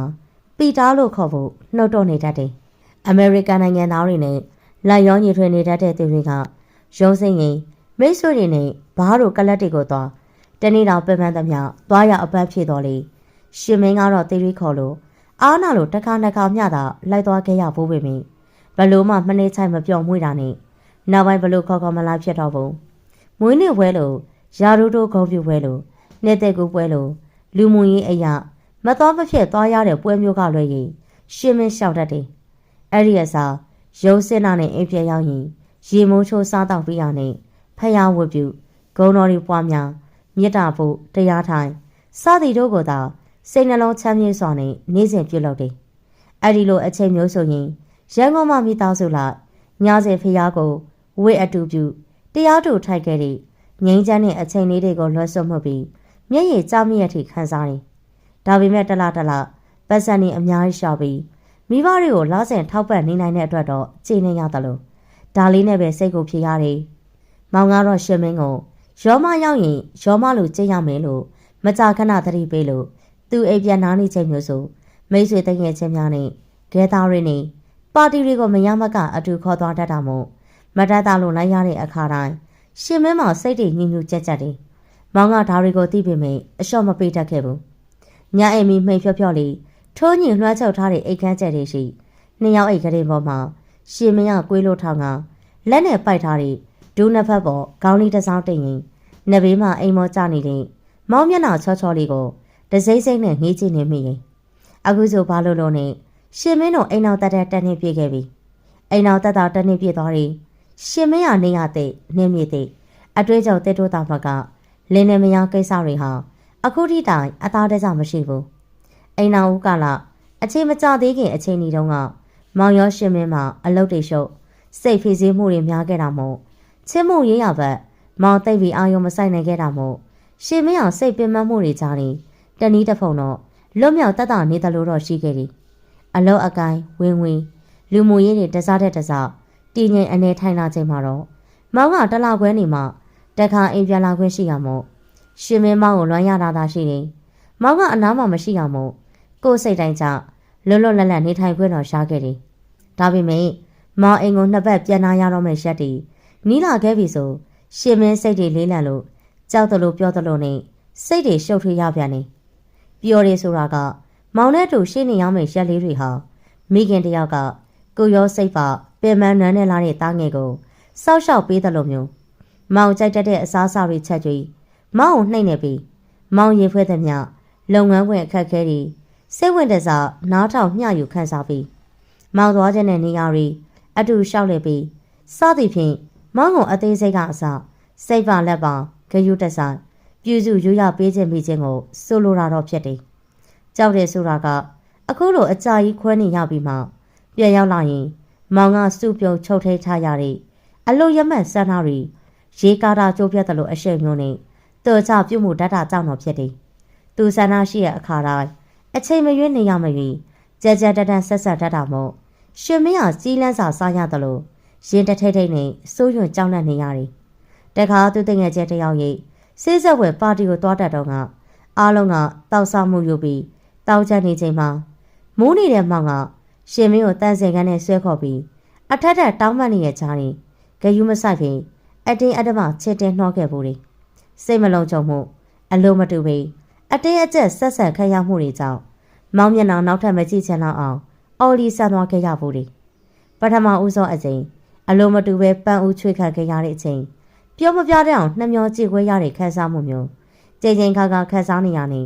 ရှင်မင်းဘလို့မှမိနစ်ချိုက်မပြောပိုက်နိုင်ဘူးမောင်နဲ့အတူနေရတဲ့နှစ်ပတ်ဟာရှင်မင်းတို့ငရဲတဝက်နေပါတဝက်ဆိုရင်ရနိုင်မဲ့ကာလာမျိုးသားဖြစ်တော်တယ်ရှင်မင်းတစ်ခါဆက်စားတယ်ရှင်မင်းတို့အိမ်တော်ကြီးမှာရှင်မင်းရောမောင်မပုံမှန်လူတို့ထက်ပိုပြီးစိတ်ခံစားမှုအစွန်ရောက်သူတွေဖြစ်နေကြသလားလို့ထင်မြင်နေအိမ်တော်တက်ရလာတဲ့ချိန်မှာရှင်မင်းရှင်မျက်နှာနောက်ထောက်လို့မောင်ကိုရှင်မင်းဖြစ်စေချင်နေဆက်ဆက်ရင်မျိုးကျင်တော့မုံမရဲတိုက်မြင်နေမောင်ကိုမတောင်းဆွချင်တာလေးရှိလို့ပြောလို့ရမလားအောင်မင်းထူးထူးခြားခြားဘာများလဲမောင်ကပြောဖို့လက်ဖွင့်ပေးပြီးနားစိတ်ထောင်းနေတော့လေရှင်မင်းနှုတ်ခမ်းကတလုံးလုံးနဲ့အာယူနေတာကပြောမထွက်ပဲဖြစ်တာကိုမောင်ကရှင်းမိရင်ဟေးမပြောမယ်ဆိုပြောလေမောင်ဘာလို့ပေးရမှာလဲမောင်ကဖွက်ထားတဲ့ရှင်မင်းမျက်နှာကြည့်ဖို့ကြိုးစားပေမဲ့ရှင်မင်းကစွပ်ပေးပြီးမောင်ရင်ဝင်မှသာမျက်နှာအပ်ထားပြီးမှမပြောလို့မဖြစ်တဲ့ကိစ္စမို့အသက်ကိုဝဝရွှေ့သွင်းနေဟိုရှင်မင်းတို့လင်းများကိစ္စတွေကိုတပတ်မှတစ်ခါလောက်ပဲအချိန်ပေးပြီးဆက်ဆံကြရင်ကောင်းမလားလို့ပါဟာမဘာပြောလိုက်တာလဲဟိုမောင်မရှင်းလို့ဟိုလေရှင်မင်းတို့တပတ်မှတစ်ခါလောက်ပဲအတူနေကြလို့မရဘူးလားလို့မောင်ကိုတောင်းဆိုကြည့်ရပါဘာလို့လဲမနေများမကောင်းလို့လားကျမရဲ့ကိစ္စတစ်ခုခုများရှိနေလို့လားအဲ့လိုတော့မဟုတ်ပါဘူးမစိတ်မပါလို့ပါပြီးတော့မောင်ဆက်ဆက်ပြုတ်မှုတဲ့ပုံစံနဲ့ကြက်တတ်မှုတွေကမအတွက်အဆင်မပြေဘူးမောင်ကကျမရဲ့ကောက်ပြီးသွေးတော်ဖွံ့ဖြိုးနေစေလူငယ်တယောက်အသက်လည်းငယ်သေးတယ်စွမ်းဆောင်နိုင်တယ်အဲ့ဒီအတွက်မောင်တို့ယောက်ျားတွေကကာမဆန္ဒဆိုတာရှိကြစမြဲပြီရိုးဤဖန်တရားတင်နေရဲ့အရာတွေထက်ရေကုန်စိတ်လှုပ်ရှားစရာအသက်ဆန်းနေစမ်းသက်ကြည့်ရတော့ပို့ပြီးကြိုက်နေတတ်တယ်ခေါမင်းဆွဲလန်းနေပြီးတော့မောင်ကအိမ်အောင်တဲ့တယောက်ဖြစ်ပေမယ့်တက်တဲ့ချင်းမှာဇနီးများနဲ့အကြာကြီးခွဲပြီးနေရတဲ့အခါမျိုးမောင်အဲ့ဒီစိတ်မျိုးဖြစ်ခဲ့ရင်တော့ကိုကျတရားမပြတ်အောင်ကိုစောင့်ထင်းနေချုပ်ထင်းနေကိုချစ်လို့လက်ထက်ယူထားတဲ့မိမပေါ်မှာတေဆာဖောက်ဖို့စိတ်တောင်းမကိုဘူးမသိရတဲ့အတိုင်းပဲဒီနိုင်ငံဒီရရည်ကြည်မှုလူနေမှုပုံစံနဲ့ဒီလိုကိစ္စမျိုးကထမင်းစားရေတောက်လို့မောင်လိုချင်ရင်အချိန်မရွေးအလွယ်တကူရှားနိုင်တယ်မောင်ကကြုံရလူတိုင်းနဲ့အဲ့ချင်မတော့ဘာလို့အိမ်အောင်ပြုတ်ခဲ့မှလဲကိုတကယ်ချစ်မြတ်နိုးတဲ့သူကိုတွေ့လို့လက်ထက်ယူခဲ့တယ်လို့ကိုချစ်တဲ့သူနဲ့ပဲချစ်မှုရင်းရောက်တွေကိုစိတ်ထဲရှိရတဲ့အအတူခံစားချက်မိအောင်မောင်အပြက်လားမောင်ကိုချစ်တယ်လို့တော့မအမြဲပြောတယ်ဒါပေမဲ့ မောင်အလိုဖြစ်အောင်ဖြည့်ဆည်းပေးဖို့တော့မောင်ကမလိုလားဘူးဆိုရင်မောင်ကဘလို့ဆက်လုပ်ရမှာလဲပြောပါဦးမောင်ကစကားရှိပြောပြီးရှင်မင်းကိုမေးခွန်းပြတ်ထုတ်တော့ရှင်မင်းရုတ်တရက်စွန့်အားကဘာပြန်ပြောရမယ်ဆိုတာစကားရှာမရဘူးပြောပါဦးမောင်ရင်မောင်ကိုမကြည့်ပြဘူးဆိုရင်မောင်ကတခြားဘသူ့ကိုများတွေ့နေလို့လေမောင်ကမောင်အပေါ်သစ္စာထားတယ်လို့မောင်အပေါ်မှာမောင်သစ္စာမထားနိုင်ခဲ့ရင်မောင်ဘယ်တော့မှခွင့်မလုပ်ဘူးဆိုတာမောင်ရဲ့ခေါင်းနဲ့အမြဲထည့်ထားအိုးဘာမှလည်းမဆိုင်ဘူးမောင်ကမောင်အပြေတခြားဘသူမှလည်းမရှိဘူးမောင်ပြောချင်တာအဲ့ဒီသဘောမျိုးလည်းမဟုတ်ဘူးမောင်ကိုအထင်လွဲနေပြီအရာရာမှာသူ့စိတ်သူ့သဘောကြီးတာဖြစ်စေခြင်းနဲ့မောင်အခုလေရှင်းမင်းဆိုလို့တဲ့အတိတ်ဘက်ကိုသူတကယ်ပဲနားမလဲတာလားနားမလဲချင်အောင်ဆောင်ပြီးတစ်ဖက်သက်အနိုင်ယူသွားခဲ့တာလားတော့မောင်မဲသိလိုက်မယ်အဲ့ဒီနေရာမောင်ကသူ့အဝတ်အိတ်ကိုဆွဲပြီးအမဖြစ်သူတီရီရဲ့ခန်းကိုဆင်းသွားခဲ့ကနောက်နေ့ရက်နေတော့နားရပြည့်သွားပြီမို့ရှင်မင်းကိုတော့နှားမတွေ့နှုတ်မဆက်ဖေးအဲ့ဒီကနေလုံကန်းဝင်ရှိရာမြို့ကိုတမ်းမြတ်သွားတော့တယ်တီရီကတော့မောင်ကရှင်မင်းသူ့ကိုဒိတ်ပဲမရှိရရင်းနဲ့ရစ်လို့စိတ်ညစ်မခံနိုင်လို့မပြတ်ခင်ကပြောသွားတယ်ရှင်မင်းတို့နှစ်ဦးသားရဲ့အိမ်တော်ရေးပြဿနာတောင်မို့တီရီကအတွေ့ကြကြဆက်စုမင်းမျက်နှာမျိုးမရှိပေပြေလည်အောင်ညှိ့ယူကြဖို့ပြောပါတယ်ရှင်မင်းကကိုယ်တိုင်စူးစမ်းကြည့်တော်လေအခုထက်ထိတာမရင်းနှီးနိုင်သေးတဲ့ရေးမြေရှားသိဥတို့ပတ်ဝန်းကျင်မှာမောင်ငါးပါစွန့်ပစ်ထားခဲ့တော့တယောက်တည်းစိတ်လုံးကြမှုမရှိပေစောက်တရားမရတော့ခံစားနေဒီလိုချိန်မျိုးမှာဝေးတမယာမမေကိုလွမ်းစွတ်တန်းတာတတိရပါတယ်ဘာရီပဲဖြစ်ဖြစ်ကျိတ်မဲ့မျိုးသိပ်ပြီးခံစားမနေပေသူ့ကိုလှမ်းပြီးရွက်ဖွဲ့တိုက်မဲ့မှာလို့မမေကမှားပေမဲ့ရှင်မင်းမမေကိုတကူတကကြီးလှမ်းပြီးအပူမပေးလို့တာမို့အိမ်နဲ့ဗီဒီယိုကောပြောပြတိုင်းအားလုံးအဆင်ပြေတယ်မောင်ကလည်းခယူးဆိုင်တယ်လို့အတိပေးထားတယ်မောင်မရှိရဲ့တလောက်ခွဲကာလမှာ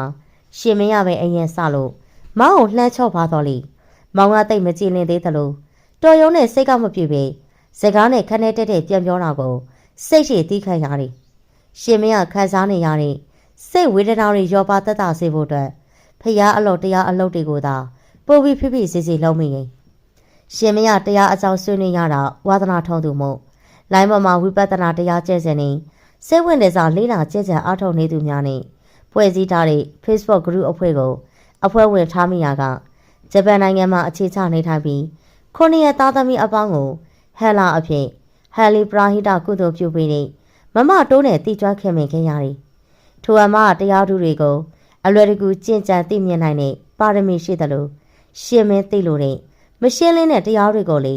လျင်မြဲစွာနဲ့သဘောပေါက်နားလည်အောင်ရိုးရိုးရှင်းရှင်းသိကြပေးတတ်သူလည်းဖြစ်တာမို့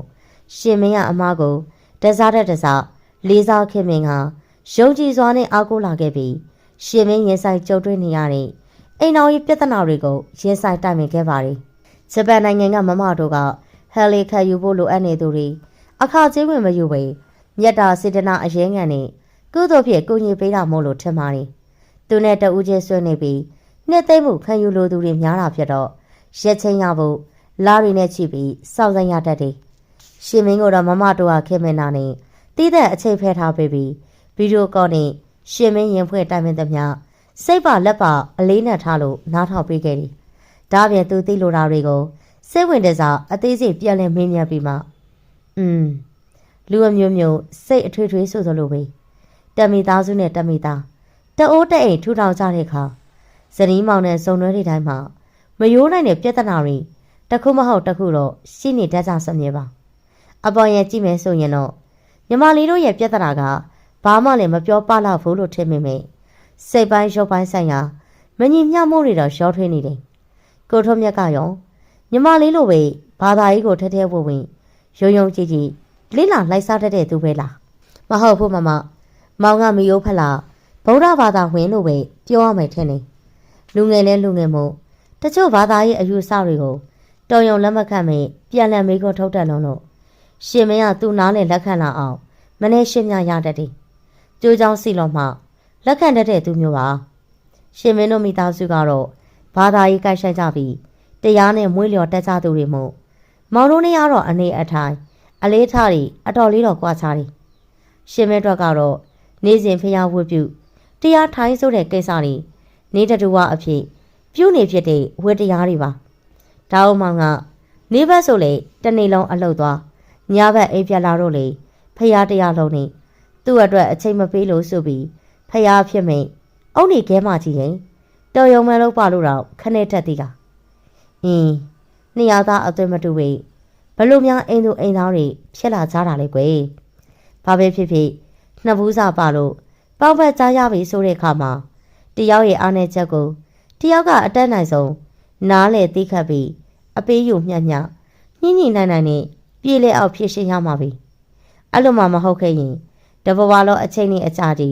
လက်တွဲသွားရမှာဆိုတော့နှောင်းနှစ်ဖက်မလျှော့နိုင်ကြရင်တေးလုံးနဲ့ကြိုးဟာတစ်ချိန်မှပြတ်ထွက်သွားတတ်တယ်လို့အဆိုးဝါးဆုံးအခြေအနေတွေနဲ့ရှင်းဆိုင်ရနိုင်နေမင်္ဂလိချင်းမို့ညီမလေးခံစားနေရတာတွေကိုမမတို့ကကိုချင်းစောက်ပေးနိုင်နေဒါပေမဲ့အိမ်တော်တစ်ခုမှရုပ်ပိုင်းဆိုင်ရာတာယာမှုဆိုတာကလည်းအရေးကြီးတဲ့ကိစ္စတစ်ခုမို့ညီမလေးဘက်ကလည်းဒီအပိုင်းမှာစိတ်တက်တော့တက်တာထားနိုင်ဖို့တပြေးပြေးချင်းအခြေယူပြီးလက်ခံနိုင်အောင်ပြင်ဆင်သင့်တယ်လို့မမတို့တော့မြင်နေအဲ့ဒီလိုပဲကိုထွန်းမြတ်ဘက်ကလည်းတရားရခိုင်တော့ကိုစိတ်တိုင်းကြမဖြစ်နိုင်ရင်တော့မှဇနီးတဲ့အဆင်ပြေအောင်အတိုင်းတာတစ်ခုအထိတော့ဖြေလျှော့ပေးဖို့လိုတယ်နှစ်ယောက်တော့မခွဲနိုင်မခွာရက်ချစ်လွန်လို့အချိန်တို့တွင်လက်ထပ်ခဲ့ကြတဲ့သူတွေပဲမဟုတ်လားချစ်ချင်းမြတ်တာကိုအခြေခံတဲ့အိမ်တော်ကြီးမှုအပေးအယူအလျှော့တင်းလုပ်ပြီးညှိနှိုင်းကြမယ်ဆိုရင်အိမ်တော်ကြီးဒုက္ခအပြည့်အဝခံစားနိုင်ကြမှာပါတခုရှိတာကမမတိုးတို့လိုဘေးလူတွေအနေနဲ့ကတော့အပြောလွယ်ပေမယ့်ကာယကရှင်တွေအတွက်တော့ကိုတတလောအယိုးဆွဲလာတဲ့အမှုအကျင့်တွေအလေးအထောက်တွေဇေယျဗီဇတွေပြင်နိုင်မှုဆိုတာနဲ့ထင်တယ်လို့မလွယ်ကူတာမို့စိတ်ရှိသီးခံပြီးအစိတ်တော်တော်ယူဖြည့်ရှင်းရမယ့်ပြဿနာပါရှင်မင်းပြောသမျှအောင်နားထောင်ပြီးအသေးအချာတုံးသက်အဖြေရှာပြနေတဲ့မမတို့ရဲ့အကြံပေးမှုတွေတန်မှုရှိပါတယ်ဒါပေမဲ့မမတို့ပြောသလိုငင်စင်ကကြုံခဲ့ရတဲ့ဖြစ်တွေပေါ်မှာမူတည်ပြီးရခဲ့တဲ့စိတ်ဓာတ်ရတွေရဲ့နောက်ဆက်တွဲစူးကြိုးတွေကြောင့်ရင်အယိုးဆွဲနေတဲ့ဇယိုက်ဗီဇကြောင့်ရင်မောက်ဖြစ်စေခြင်းနဲ့သူ့ဆန္ဒမှန်သမျှတတဝိမတိန်လက်ရောခွင့်ပြုပေးနိုင်တဲ့ဇနီးမယားတစ်ယောက်အဖြစ်ကိုပြောင်းလဲလိုက်ဖို့ကအရှက်အကြောက်ကြီးလာသူမိမိတော့မလွယ်ကူဘူးမိမိငယ်စဉ်ကလိမ်မိုင်းဆိုင်ရာကိုထီးလက်ရောက်အကျိုးတော်ခံခဲ့ရတွေပုံမှန်မဟုတ်တဲ့မောင်းရင်အလိုဆန္ဒတွေအဲ့ဒီထိမမတို့ကိုအသေးစိတ်ဖွင့်ရပြဖို့ထိတော့ရှင်းမရဲသေးဘူးမမတို့ရှင်းမင်းတို့ကအဖက်ဖက်တက်လေလေခန္ဓာနဲ့ဘဝတွေပြည့်မြတ်ရလို့ဒုက္ခတွေခံစားရမှာမလို့လားလို့တန်တရားကလွတ်မြောက်ကြောင်းရှာဖွေကြည်ကြံနေကြတဲ့သူတွေမဟုတ်လားတရားသမားတွေဆိုတော့အထိုက်အလျောက်တမားတွေထူထောင်ထားနိုင်ကြတဲ့အခါဘာလို့မှလည်းတတိလက်လွတ်မနေဖြစ်တော့ပေ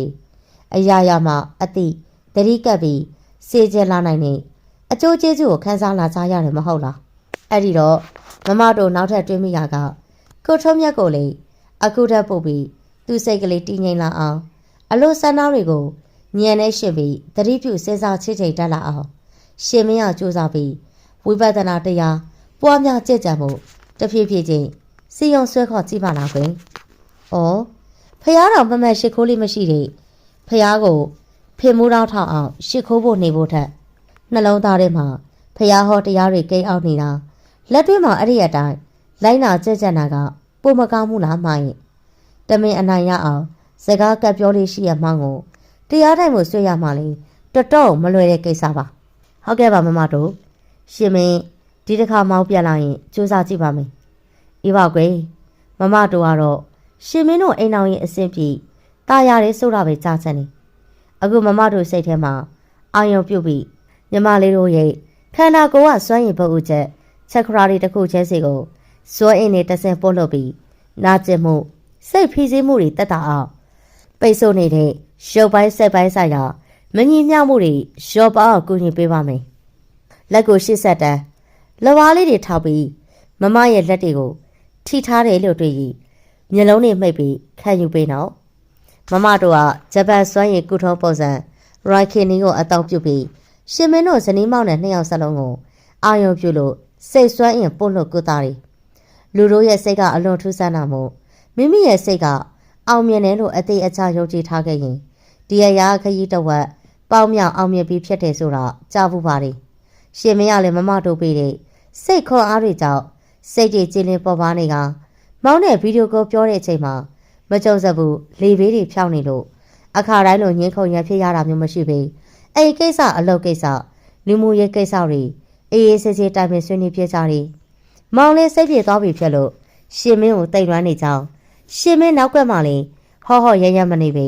စေချစ်ကြောင်းမတက်မဖြစ်ပွဲတွေမှသာချစ်ချက်သူခေါင်းဆောင်ဖြစ်လို့ပေါင်းတဲ့ဆက်ဆံရေးချောမွေ့စေရန်နဲ့တနေသားတွေရဲ့အတိုင်းဝိုင်းမှာ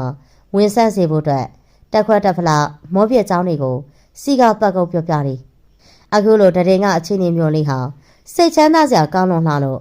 အမြဲတရတိုင်းရေရှည်တည်တံ့လိုပါတော့လေရှေ့လျှောက်ဘောင်းရီဆက်ပြီးကြုံလာရလေအောင်မလေးဆိုတော့ရှင်မင်းမခံမှန်းတတ်ခဲ့ဘူးရှင်မင်းတို့ဌာနကသဘောကောင်းတဲ့အထက်အရာရှိမစ္စတာဘလက်အလောက်ကနေနှုတ်ထွက်သွားပြီးရနောက်အလွန်ရက်တဲ့စာအုပ်ကြီးသမားမစ္စတာလူးဝစ်ကိုဘန်နာရေးဌာနဒရိုက်တာအဖြစ်အစားတို့ခက်အခဲချိန်ကနေစတင်ပြီးတဌာနလုံးသူ့စိတ်ကြအပြောင်းလဲကြီးကြီးမားမားလုပ်ခဲ့တယ်မစ္စတာဘလက်နဲ့အမြင်တူတဲ့အလွန်ရင်းနှီးတဲ့ theory ကိုယာတို့တစ်ဆင့်တိုးပေးပြီးရုံးခွဲကိုပြောင်းရွှေ့ရုံးထိုင်စေခဲ့တယ်လို့ရှင်မင်းရဲ့စိစက်သေးချမှုသဘောကျရဆိုပြီးလက်ထောက်စရင်ကြိုက်ကြောအဖြစ်အစမ်းကန်လောက်ကင်စီကသူ့အနားမှာခေါ်ထားတယ်အခါတိုင်းရှင်မင်းအလွန်အားကိုတွေရောင်းမ theory ဟာအနားမှာမရှိတော့တဲ့ခါမှာတော့ရှင်မင်းကအားငင်ရတယ်လို့အနီးကစောက်ကြည့်ခံရတဲ့ဖိအားတွေကြောင့်စိတ်ပင်ပန်းပါတယ်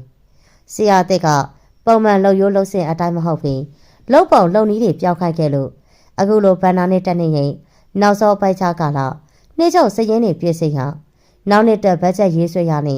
ခေါင်းမဖော်နိုင်အောင်အလုံများချိန်မှာအတော်လေးကတောက်ကနေဖြစ်ရပြီးဝန်ထမ်းအလို့စိတ်ညစ်ညူးနေကြရပါတယ်အလုပ်တွေအချိန်ပြပြီးစီအောင်အချိန်မိုးတွေစဉ်းရတာတမကအိမ်ကိုပါယူလို့ဆက်လုပ်နေရတဲ့အခါမျိုးတွေမှာမောင်အိမ်ပြန်နာချိန်နဲ့တိုက်တိုက်ဆက်ဆိုင်ကြုံရတယ်ဒီနေ့ညနေရှင်မင်းအိုဘာတိုင်းရှိလို့ရုံးကနေအိမ်ပြန်နောက်ကြတယ်နယူးယောက်ကိုရောက်မှအလုပ်သွားအလုပ်ပြန်အစီအပြောက်ကားမအပြေးလွှားတင်လို့လိုက်စစ်ယူထားတယ်အခုကာလလိုနှင်းနေတဖွဲဖွဲနဲ့ကြပြီးအေးခဲနေရဲ့ရှားသိမျိုးမှာရုံးနဲ့သုံးမှတ်တိုင်သာဝေးတဲ့အိမ်ကိုပြန်ဖို့ကားမတိုင်မှာဘတ်စကားဆောက်စီးရင်အေးမရနဲ့နှာစီချောင်းစုဖျားနာလွယ်တတ်တဲ့ရှင်မင်းအတွက်မတွေ့ရစရာပါမမောင်နဲ့အိမ်ငယ်ပြန်ရောက်မှာတော့ရှင်မင်းပြောသွားအောင်ဆိုပြီးမောင်ကကြိုတဲ့ဖုန်းမဆက်ပြီးတရက်စောပြီးတော့ရှောင်းနေတယ်ဟဲမောင်မနေ့ကညနေမှာရောက်လာမှာမဟုတ်ဘူးလားဘလို့ဖြစ်လို့မောင်ကတအော်ဖြစ်တဲ့ရှင်မင်းကိုတွေ့ချင်းမင်းတေးချမ်းနေအောင်သူ့ရဲ့ခွက်နဲ့ဆွဲယူဖတ်ထားတယ်လွမ်းလဲရတာမှရင်တိတ်တွေ့ချင်လွန်းလို့ရင်မောင်ဝမ်းသာစေချင်လို့မောင်ဖုန်းကြမဆက်ပဲတရက်စောပြီးတော့ပြန်လာတာမောင်အိမ်ပြန်နောက်ကျလိုက်တာကွာဘယ်ဒီတဝေထိုးနေရလဲမောင်စောက်နေရဖြစ်ကြာလာပြီနေပါအောင်မောင်ရေခဏလှော့ပါအောင်မောင်တို့ရုံမှာအလုပ်တွေမနိုင်မနေဖြစ်နေလို့အချိန်ပုံတွေဆင်းနေရလို့ဘယ်မှလည်းမသွားနိုင်ပါဘူးမောင်ရေအခုလေညစာမြင်းမြန်းစားပြရနေအလုပ်တွေဆက်လုပ်ရအောင်ပါဒီညတော့အဲ့ဖို့တော့အချိန်အောင်ရှိပါမလားမသိဘူးမောင်ကသူ့ရဲ့ကွယ်နဲ့အနည်းငယ်ခတ်တယ်လို့ရုံးထွက်ရင်ပြောတဲ့ရှင်မင်းရဲ့စကားကြောင့်မချင်မချမ်းနဲ့လှုပ်ပေးတယ်မောင်ကမောင်ပြန်လာတာမပြောဘူးလားအကြာကြီးနေမှတစ်ခါပြန်လာရတဲ့ယောက်ျားထက်အလောက်ကပဲပိုရေးကြည့်ရလားဟုတ်လားရှင်မင်းကစိတ်ကောင်းချမ်းသာပြုနေပြီဖြစ်တဲ့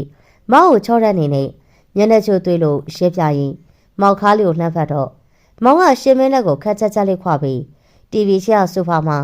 ခြေပြက်လက်ပြက်ထိုက်ချလို့ရမူးနဲ့ TV လှမ်းဖွက်ပြီး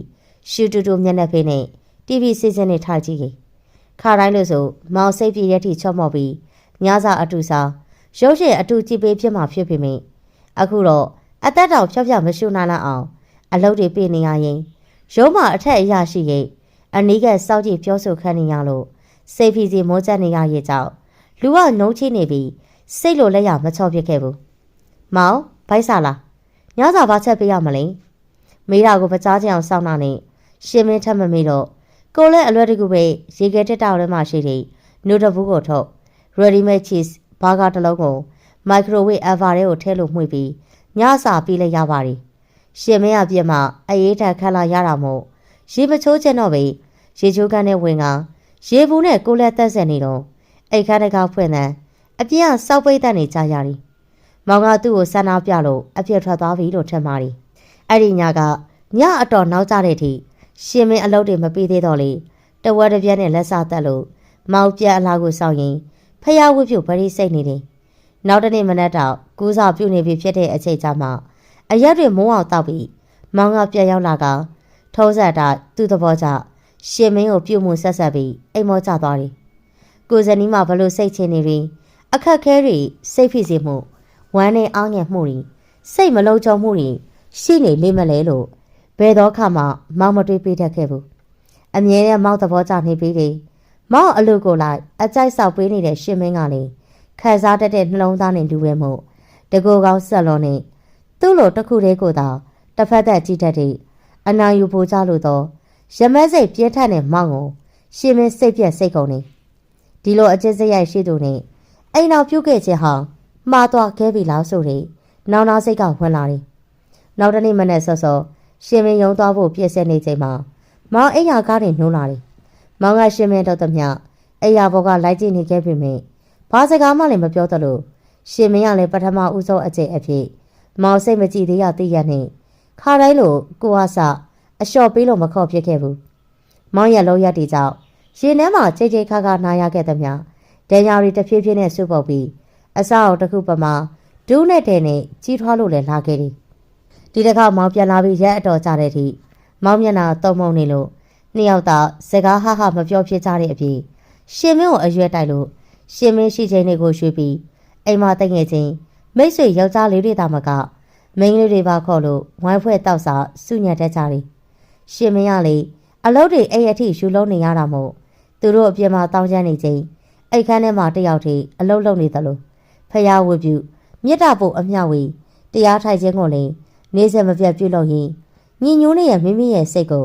ငြင်းညမ်းမှုရအောင်ကြက်ဆောင်နေရှင်မဲတဲ့အေးချမ်းလုံးကြုံရအရှိကတော့ဖျားရည်တရားရည်ဖြစ်မှန်ပို့ပြီးနားလေသဘောပေါက်ပါလေအိမ်နောက်တောင်မွေလောကီအမှုကိစ္စတွေဟာရှင်မဲထင်ထားတာထက်ပို့လို့ရှုပ်ထွေးပို့လောင်နေတယောက်နဲ့တယောက်အယူအမှုချစ်နေခဲ့ကြချိန်ကမခွဲနိုင်တဲ့စိတ်တစ်ခုတည်းနဲ့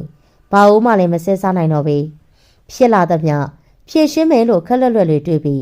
အတွေ့အခေါ်အကျဉ်းစရိုက်ချေဆက်ကျက်ပဲဖြစ်တဲ့တယောက်ကြောင့်တယောက်ဂဂနာနာမလေးလာမိရဲ့မှောင်းနေ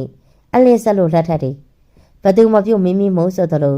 ဒါကတော့ရှင်မင်းရဲ့ဘဝမှာပြည့်စဲမှုခက်ခဲတဲ့အမှားကြီးတစ်ခုကျိုးလို့ခဲမိခြင်းဖြစ်တယ်လို့အခုချိန်မှာတော့တစားတဲ့တစားသိမြင်လာခဲ့တယ်ပေါက်ဖွားခြင်းပညာအခြေခံမတူကြတဲ့သစိမ့်နှစ်ယောက်ဟာဘဝခီးတစ်ခုအတူလျှောက်တဲ့အခါမှာတက်တော့တွဲလက်ခိုင်းမြဲစီဖို့နှစ်ဦးစလုံးမှာစောင့်ထိန်ရမယ့်ကျင့်ဝတ်တွေတာဝန်ဝတ္တရားတွေရှိကြတယ်ရှင်မင်းတို့နှစ်ယောက်ရဲ့အိမ်တော်ကြီးဟာချစ်ချင်းမြတ်တာပေါ်အခြေခံပြီးတိဆောက်ခဲ့ကြတာလည်းမှန်ပါတယ်နှစ်ဦးစလုံးမိမိအိမ်တော်ဘက်ကလွဲလို့တခြားဘသူတဦးတယောက်နဲ့မှမဖောက်ပြပေကိုယ်စနီကိုခင်မတဦးရဲ့ပေါ်မှာသစ္စာစောင့်သိခဲ့ကြတာလည်းမှန်တယ်လင်းဝတ္တရားမယားဝတ္တရားတွေကိုကိုစီကြည်ပွန်ချတာမှန်တယ်နှစ်ဖက်သောဆွေမျိုးတွေနဲ့ပြည်လဲချစ်ခဲ့ကြတာလည်းမှန်တယ်အိမ်တော်တစ်ခုမှာအရေးပါတဲ့ငွေရေးကြေးရေးကိစ္စမှာပိုပင်ကြောက်ကြရခြင်းမျိုးလည်းမရှိသလိုနှစ်ဦးစလုံးကကျမ်းမာရေးကောင်းမွန်နေအရွယ်ကောင်းနေဖြစ်တာမို့အများမြင်မှာဒီလောက်ပြည့်စုံတဲ့အိမ်တော်တစ်ခုဟာပျော်ရွှင်သားရခြင်းအတိပြီးလိမ့်မယ်လို့ထင်ကြမှာတော့ဖြစ်တယ်ဒါပေမဲ့အိမ်တော်ရေးဆိုတာဟာအလွန်ခံမှန်းရတော့ခက်လာတယ်ရှင်မဲအိတ်ခတ်ကတော့ပွင့်ဝင်တော့အရက်နဲ့စိတ်လိမ့်နဲ့တော့ထောင်းနဲ့ထွက်ပြီးအသက်ရှူအောင်လို့နှာခေါင်းကိုတော့လက်နဲ့ရုပ်တရက်ပိတ်ထားတယ်အိတ်ရှိဧကန်းမှာနေရကမီးမမိန်သာထော်ထားတယ်မိဖို့ကန်းနဲ့ဧကန်းကြားမှာရှိတဲ့ဘားကဲသို့ထမင်းထိုင်စားရကော်ဖီထိုင်တော့ရစပွဲရှိအမြင့်ပေါ်မှာတောက်လက်စအရက်ပလေးအပိုင်းအစောရီထောင်တဝက်လဲတဝက်ဘီယာဘူးကုန်နေစားလက်စအမြင့်ဘက်ကနေစီဂရက်တိုးတွေကပြန်ကျဲလို့နေရတွေ့ရတယ်မောင်ကအရင်တော့ကဆေးလေးလေးရဖက်ရန်ကတောက်တတ်ပေမဲ့ရှင်မင်းမကြိုက်ဘူးလို့ပြောတော့လုံးဝတိတ်ကနေနေအောင်ဖြတ်ခဲ့တယ်အခုတော့ရှင်မင်းစိတ်အနှောက်အယှက်ဖြစ်စေလို့တဲ့ရည်ရွယ်ချက်နဲ့တမင်ပြန်တော့ပြပုံတော့ရှာတယ်မိဖို့ခန်းထဲမှာရောအိတ်ခန်းထဲမှာရောမောင်ကမတွေ့ရနဲ့ရှင်မင်းအိတ်ခန်းထဲကလက်ကင်ကိုအသားအရာဖွင့်မှုဖွင့်တော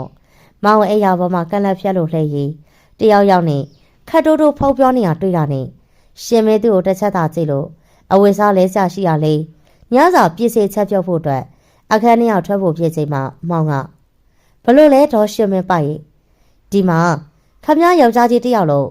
့ရှင်းနေအောင်နှုတ်တောင်ဆက်ဖို့တတိမရတော့ဘူးလားဒီနားလဲလာစမ်းမအောင်ဗျာမောင်ကရေဝင်နေတဲ့မျက်လုံးတွေနဲ့ရှင်မင်းကိုနှက်ကြည့်ပြီးအာလေးရှာလေးအသက်နဲ့ပြောပြီးသူ့အနားကိုလာဖို့လက်ရက်လှမ်းခေါ်တယ်ရှင်မင်းကနေစလုံး အချိန်မိုးရီစင်းနေရနဲ့ဒီတစ်ခါမောင်းပြန်လာချိန်မှာနှစ်ယောက်သားတွေ့ရတဲ့အချိန်တွေကနေပါတယ်အတူရှိရဲ့အခိုက်တက်လေးရမဖြစ်ချက်နာနဲ့တပ်ပြင်းမောတစ်ချက်ကိုညင်မြင့်ချလို့ဒရေစီကိုရှောက်သွားပြီးသူ့နှစ်ဘေးမှာဝဲထားလိုက်ရင်နဲ့ဒေါသတံမပါအောင်ထိန်လို့မေးလိုက်တယ်။မောင်ဘာဖြစ်လို့အရက်တွေဆေးလိုက်တွေပြတ်တောင်းနေရလဲကွယ်။တီရီဒီနေ့ရုံးကိုရှောင်းလာလို့မောင်နဲ့တွေ့တော့မောင်ကတော့မင်းနေသေးရဲ့။မောင်ကမောင်ကိုလင်းယောက်ကြားလို့တော့အတိမတ်မပြုတ်ပဲပြတ်ထားတော့မောင်ကအရက်တွေဆေးလိုက်တွေနဲ့အဖော်ပြုတ်နေရတာပေါ့။အဲ့ဒါဘာဖြစ်လို့လဲ။မောင်ကသူ့မျက်နှာရှင်မင်းမျက်နှာနားကိုကပ်ပြီးပြောတော့အရင်နဲ့ပြင်းပြထွက်တာနဲ့ရှင်မင်းရုတ်တရက်ခေါင်းကိုစောင်းလို့မျက်နှာလွှဲလိုက်တယ်။မောင်ကမချေမနှက်ဟန်နဲ့ပို့ရွက်ပြီးရှင်မင်းမျက်နှာအနှံ့မှွေးတာကိုအသက်ရှူတွေကျက်ပြီးခေါင်းတော်ကိုက်လာတယ်။မောင်ဘလို့တွေဖြစ်နေရလဲ။ဘာဖြစ်လို့မမကြိုက်တာတွေကြည့်ပဲရွေးလုံးနေရလဲ။ရှင်မင်းလေးသက်မမနဲ့အော်ရင်ရုံးဖက်လိုက်ပြီမိမောင်ကလှမပေးတဲ့ပြင်ပို့လို့တော့မြဲမြဲတိုးဖက်ပြီးအချိတ်တန်နဲ့ခမများကကျုပ်ကတော့ရွှန်းသလိုလိုဘာသလိုလိုနဲ့အထိမခတ်ဖြစ်နေရအောင်ကျုပ်ကသူ့များမယားကိုကြောင်တောင်နှိုက်နေတဲ့ကြာကိုလေးမှု့လို့လားခမများကကျုပ်တရားဝင်လက်ထက်ယူထားတဲ့မယားဆိုတာမင်းနေပြီလားဟမ်မောင်တို့ကစကားကြကြနေထွက်ကြတော့ရှင်မင်းပို့လို့စိတ်ပြတ်တယ်အယံမိုးနေတဲ့သူနဲ့နီးနီးကက်ကက်နေတော့ငငယ်တုန်းကသူ့ကိုလိန်အမျက်ထုတ်လို့စိတ်နဲ့အတဲကတော့ဖက်ရဲနှမ်းရှုပ်ခဲ့တယ်အရက်စော်နှမ်းဟောက်ပြီးအစီပြန်နေတဲ့ဖော်သွတ်မျက်နှာကြီးနဲ့ထိုလူကြီးရဲ့ကြမ်းတမ်းတဲ့အထီးတွေဒီအာယုံထဲကိုပြတ်ပေါ်လို့မတရီစိတ်တို့ကလေချောင်းဝါထိပြုတ်တက်ပြီးမောင်းကိုမောင်းလို့မမြင်တော့ဘူးရုတ်တရက်စောက်တုံးထည့်လိုက်တော့မထင်မှတ်ထားတာမို့မောင်ကရှိုက်သွားတယ်မောင်ကအံ့ဩသွားဟန်နဲ့အတန်ကျဲကြီးအော်တော့ရှင်မင်းအသိစိတ်ပြန်ဝင်ပြီးလေးသားနိုင်ငယ်လျှော့ကအကဲဆက်တလူဖြစ်တဲ့စိတ်တွေကိုအနိုင်နိုင်နဲ့ထိရင်မောင်ကိုပြတ်လို့တောင်းပန်နေဟိုမအဲ့ဒီလိုအရက်နဲ့စေးလိမ့်နှမ်းနေကိုဘလို့မှသိမခံနိုင်လို့ရုပ်တဲ့ရောက်ပြီးတောင်းလိုက်မိရပါမောင်ရဲ့မောင်ကဝေခွဲရခတ်တဲ့အပြုံမျိုးနဲ့ရှင်မင်းကိုပြောပြကသူ့ဖုံးမျက်နှာပြင်ကိုရှင်မင်းမျက်နှာရှိကိုထိုးပြတယ်မောင်ပြစာတစ်ခုရှိရင်ခုနတော့ကမောင်နဲ့ဖုံးပြောနေတဲ့ကောင်မလေးကလေရွေးချယ်တဲ့အာဖရိကန်အမေရိကန်မလေးအခုမှအသက်16နှစ်ပဲရှိသေးတာဘရုတ်ကလင်းမှာနေတဲ့တက္ကသိုလ်ကျောင်းသူလေးပေါ့အာရှတိုက်သူလေးလိုပဲညင်ညိုလေးအထူးသဖြင့်မောင်လိုအသားရည်မျိုးညိုဆွဆွဝဝင်းလေးပေါ့ Instagram ကလည်းတစ်စိမောင်ကိုဆက်သွယ်ပြီးတော့လာစကားပြောတဲ့သူလေဒီမှာကြည့်မလှဘူးလားမျက်စိရှင်းမှာပေါ်တဲ့ပုံကိုကြည့်လိုက်တော့ two piece လို့ခေါ်တဲ့တကုတ်လုံးမှာအဝိစနှစ်စသာလွှမ်းရောက်လေလွှမ်းထားတဲ့ရေကိုဝစ်စုံနဲ့ရှိုက်ကြီးဖုန်ငယ်တွေကိုမိမွေးတိုင်းဖောင်မွေးတိုင်းနေဖော်ပြထားတဲ့ချုံမောလှပတဲ့မိန်းကလေးတစ်ယောက်ကဲကျေတစ်ခုမှာပုံသဏ္ဍာန်မျိုးမျိုးနဲ့ရှိုက်ထားတဲ့ပုံတွေကိုမျက်စိရှက်စရာတွေ့ရတယ်။ကောင်မလေးစီမှာမောင်ဆိုင်တာကအဲ့ဒီလိုတောက်တဲ့ဖြောက်စင်နဲ့ကြစ်လက်လက်ဘော်ဒီမျိုးနဲ့ရဲတဲ့ပွင့်လင်းတဲ့အပြောတွေပဲ။မောင်ကိုဒီလိုဇလန်းစချက်နေတဲ့အမျိုးသမီးတွေကသူ့တယောက်တည်းလည်းမဟုတ်ဘူး။တခြား3ယောက်လောက်ရှိသေးတယ်။မောင်ဘာကြောင့်ရှင်မင်းကိုအဲ့ဒီပုံတွေပြပြီးတခြားမိန်းမတွေအကြောင်းပြောနေတယ်လေဆိုတော့ရှင်မင်းအခုချိန်ထိမရိပ်မိသေးတာမို့မောင်ဘာဆက်ပြောမလဲဆိုတာရှင်မင်းဆက်ပြီးနားထောင်လိုက်ပြီးရင်ဒါကိုပဲမောင်ကသူတခြားမိန်းမတွေအကြောင်းပြောပြနေလေရှင်မင်းကစိတ်ဝင်စားတုံ့လောက်ချင်းမရှိဘူးလို့ထင်ပြီးခံမြင်သွားတာလားတော့မသိဘူးအေးမောင်ပြောချင်တာကမောင်တကယ်လို့ချင်းရင်လေမောင်ကသွားကြတော့မလို့ဘူးမောင်စီကိုသူ့ခြေထောက်နဲ့သူရှောက်ပြီးရောက်လာမဲ့မိန်းမတွေမရှားဘူးဆိုတာမောင်ကိုသိစေချင်တာပဲဟမ်ရှင်မင်းကိုတဝင်တိုးစေချင်တဲ့သဘောနဲ့စိတ်ကိုစွာကြိတ်တယ်ဖြစ်ပုံရတော့လေရှင်မင်းကတိတိငိမ့်ငိမ့်မင်းကိုစိတ်မပါတဲ့ကိုမပေးနိုင်တဲ့လိမ်မိုင်းဆိုင်ရာလိုက်ရောက်မှုမျိုးသူတို့စီကမောင်ရယူခြင်းနဲ့ဆိုရင်ရှင်မင်းအစောစွန်ထိနားလေလက်ခတ်ပြီးလုံခြုံစွာဆက်ဆက်မှမယ်ဆိုတခါတရံတော့ခရစ်ပြုတ်ပေးနိုင်ရမှာပေါ့လို့မိမိစိတ်ကိုအောက်ဆုံးအထိလျှော့ချပြီးတွေးထားတယ်ရှားတယ်လေမောင်တောင်းဆိုတာတွေမောင်ဘက်ကမဖြည့်ဆည်းပေးနိုင်လို့မောင်ကအဲ့ဒီမိန်းမတွေစီကိုတွားချက်တပ်ပါဆိုလေတွားပေါ့မတားပါဘူး900ပဲပေးရ1000ပဲပေးရပေါ့ရှင်မင်းစီကဒီလိုမျိုးလွယ်လွင်းတကူခွင့်ပြုတဲ့စကားမျိုးထွက်လာလိမ့်မယ်လို့မျှော်လင့်ထားဖို့မရတဲ့မောင်ဟာကိုယ့်ယောက်ျားကိုတော့နှမျောတက်တောက်မှုတစ်စက်မှမရှိပေတခြားသူတွေနဲ့ဝေစားနိုင်တယ်လို့ခိုက်အေးအေးပြောနေတဲ့ရှင်မင်းကိုအကြီးအကျယ်စိတ်ကွက်တောင်းပုံပေါ်လို့တဆုံအထီကိုရွှေ့တယ်ဒေါ်ရှင်မင်းပိုင် ခမည်းထင်တယ်လို့အဲ့ဒီအမျိုးသမီးတွေကကြေးစားတွေမဟုတ်ဘူးဗျပွင့်လင်းလွတ်လပ်တဲ့အမျိုးကောင်းသမီးစိတ်ငယ်ရေးကြည့်ပဲဒီလောက်တော့ခမည်းစိတ်တဘောရကြည့်ကြည့်ထားနိုင်တယ်ဆိုရင်တော့ရတယ်လေကျုပ်သူတို့အိတ်ခေါ်လာပြီတခုတော့ရှိရဲ့ကျုပ်တို့တွေချစ်တဲ့နှောကြတဲ့အခါခမည်းကဘေးကနေစိတ်ပြည့်နဲ့ပြည့်ထားကြည့်ပေးနိုင်မယ်ဆိုရင်ပေါ့ကျုပ်စိတ်ပါလာလို့သူရောခမည်းရောနှစ်ယောက်စလုံးနဲ့တပြိုင်နက်တည်းအတူတူနေချင်လာရင်လေခမည်းကခွင့်ပြုပေးရမယ်အဲ့ဒီလောက်ထိခမည်းလောက်ပေးမှကျုပ်အဲ့လိုပြစ်နိုင်မယ်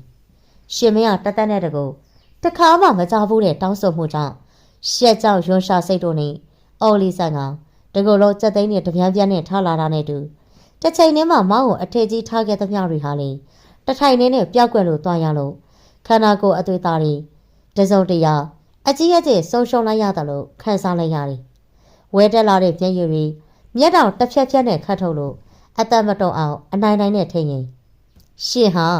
တတော့တနာရမတ်ငန်းငန်းတက်နေတဲ့လူပဲနော်ရှင်တနာယူယူပြီးအောင်းတော့ပြက်နေပြီသိရလားဒါတွေကြုံမသိခဲ့လို့